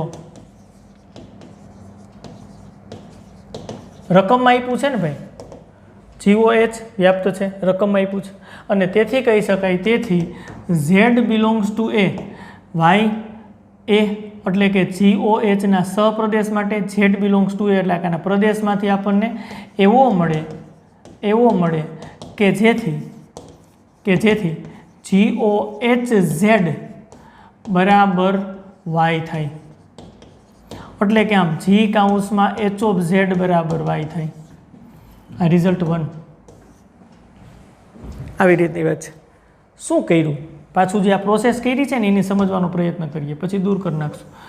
આઈ એથી એનું વિધેય છે ક્યુ, તો કે GOH. હવે અહીંયા તમને દેખાણા ગણ એમાંથી તમે લીધા છે વાય. ગણ એના દરેક ઘટકને સંગત GOH દ્વારા પૂર્વ પ્રતિબિંબ મળે. ધારો કે Z રાખીએ. પૂર્વ પ્રતિબિંબ શા માટે મળે? કારણ કે GOH વ્યાપ્ત છે, કે જેથી કરીને GOH Z બરાબર તમે y લખી શકશો. GOH Z બરાબર y લખી શક્યા. એવો Z આમાં મળે જ આપણને. આપણે x સુધી પહોંચવું છે. પહેલાં વાત કરી હતી ને કે સપ્રદેશના દરેક ઘટકને સંગત પૂર્વ પ્રતિબિંબ x મળે. અત્યારે મેં પહેલાં થોડીક વાર પૂરતું એને Z ધારી લીધું કે આ GOH દ્વારા વ્યાપ્ત હોવાથી સપ્રદેશના દરેક ઘટકને સંગત પૂર્વ પ્રતિબિંબ આપણને ધારો કે Z મળે છે, કે જેથી આમ લખી શકીએ. એટલે આપણને રિઝલ્ટ 1 મળ્યું. હવે ત્યાંથી આગળ વધીએ. ચાલો આ દૂર કરી નાખીએ. તો h તો વિધેય છે, h છે ને એથી એનું વિધેય છે, વિધેય છે. તો h ઓફ z ધારી લી. ધારો કે h ઓફ z બરાબર હું x ધારું તો ક્લિયરલી ખબર પડે પ્રત્યેક x કેમાં મળે આપણને. ધારી લીધું આ z એ ગણમાંથી લીધા હતા, તો x મને કેમાંથી મળે? સપ્રદેશમાંથી, એમાંથી. હાલો x સુધી પહોંચી ગયા, કામ આપણું બની ગયું છે. તેથી આપણે જ્યાંથી શરૂઆત કરી હતી ત્યાંથી જ પાછી વાત કરી દઈ. એટલે વાત આવી હતી પ્રત્યેક y બિલોંગ્સ ટુ એ સહપ્રદેશ માટે જી વિધેયની વાત. આ વચ્ચે જે રેડ પેનથી આપણે લખ્યું છે એ રકમને આધારે આપણે જે ડેટા હતા એની મદદથી જે મદદ થઈ શકે એટલી મદદ લીધી છે. હવે આપણે કન્ક્લુઝન ઉપર આવીએ છીએ કે y બિલોંગ્સ ટુ એ સહપ્રદેશ માટે આપણે x સુધી પહોંચી શક્યા. x બિલોંગ્સ ટુ એ પ્રદેશમાં આપણને એવો મળે છે કે જેથી જી વિધેય વ્યાપ્ત બનાવવું છે. g ઓફ x બરાબર કેટલા થવા જોઈએ? તો કે y. g ઓફ x બરાબર y થાય તો y ને સંગત જીમાં પૂર્વ પ્રતિબિંબ મળે છે એવું કહી શકાય. થાય છે કે નહીં ચેક કરીએ. g x ની કિંમત x બરાબર h ઓફ z છે. ચાલો આગળ g કાઉન્સમાં h of z equation 1 ઉપરથી જુઓ y થાય છે g ઓફ x બરાબર y. તેથી કહી શકાય કે g વ્યાપ્ત વિધેય છે. આટલી વાત છે. આ વ્યાપક સાબિતીની વાત છે. જોઈ શકાય જી પહેલાં મેં એક બતાવ્યું અને પછી જી વ્યાપ્ત બતાવ્યું. સેમ એફ એક અને વ્યાપ્ત બતાવી શકાય, એચ એક અને વ્યાપ્ત બતાવી શકાય. બહુ આપણે થિયરીમાં પડતા નથી. આ વ્યાપક સાબિતી આપણે લીધી. તો આટલા સંયોજન આધારિત પોઈન્ટ છે, 10 પોઈન્ટ છે અને 10 આપણા મગજની અંદર હોવા જોઈએ. જો આની અંદર સાબિતી કરતાંય પોઈન્ટ શું કહેવા માગે છે, એનો અર્થ શું છે, કન્ક્લુઝન શું નીકળે છે એ મહત્ત્વનું છે. ખાસ તૈયાર કરજો, કારણ કે એના આધારિત ખાલી જગ્યાઓ પૂછાઈ શકાય છે અને એ ખાલી જગ્યાઓનો જવાબ તમે પરફેક્ટલી જો અર્થઘટન કરશો ને અને આવડી જશે તો તમે દઈ શકશો. બસ અહીંયા સુધી વાત રાખીએ. નેક્સ્ટ વિડીયો લેક્ચરમાં પાછા આપણે આગળ વધશું. આવજો. Thank you.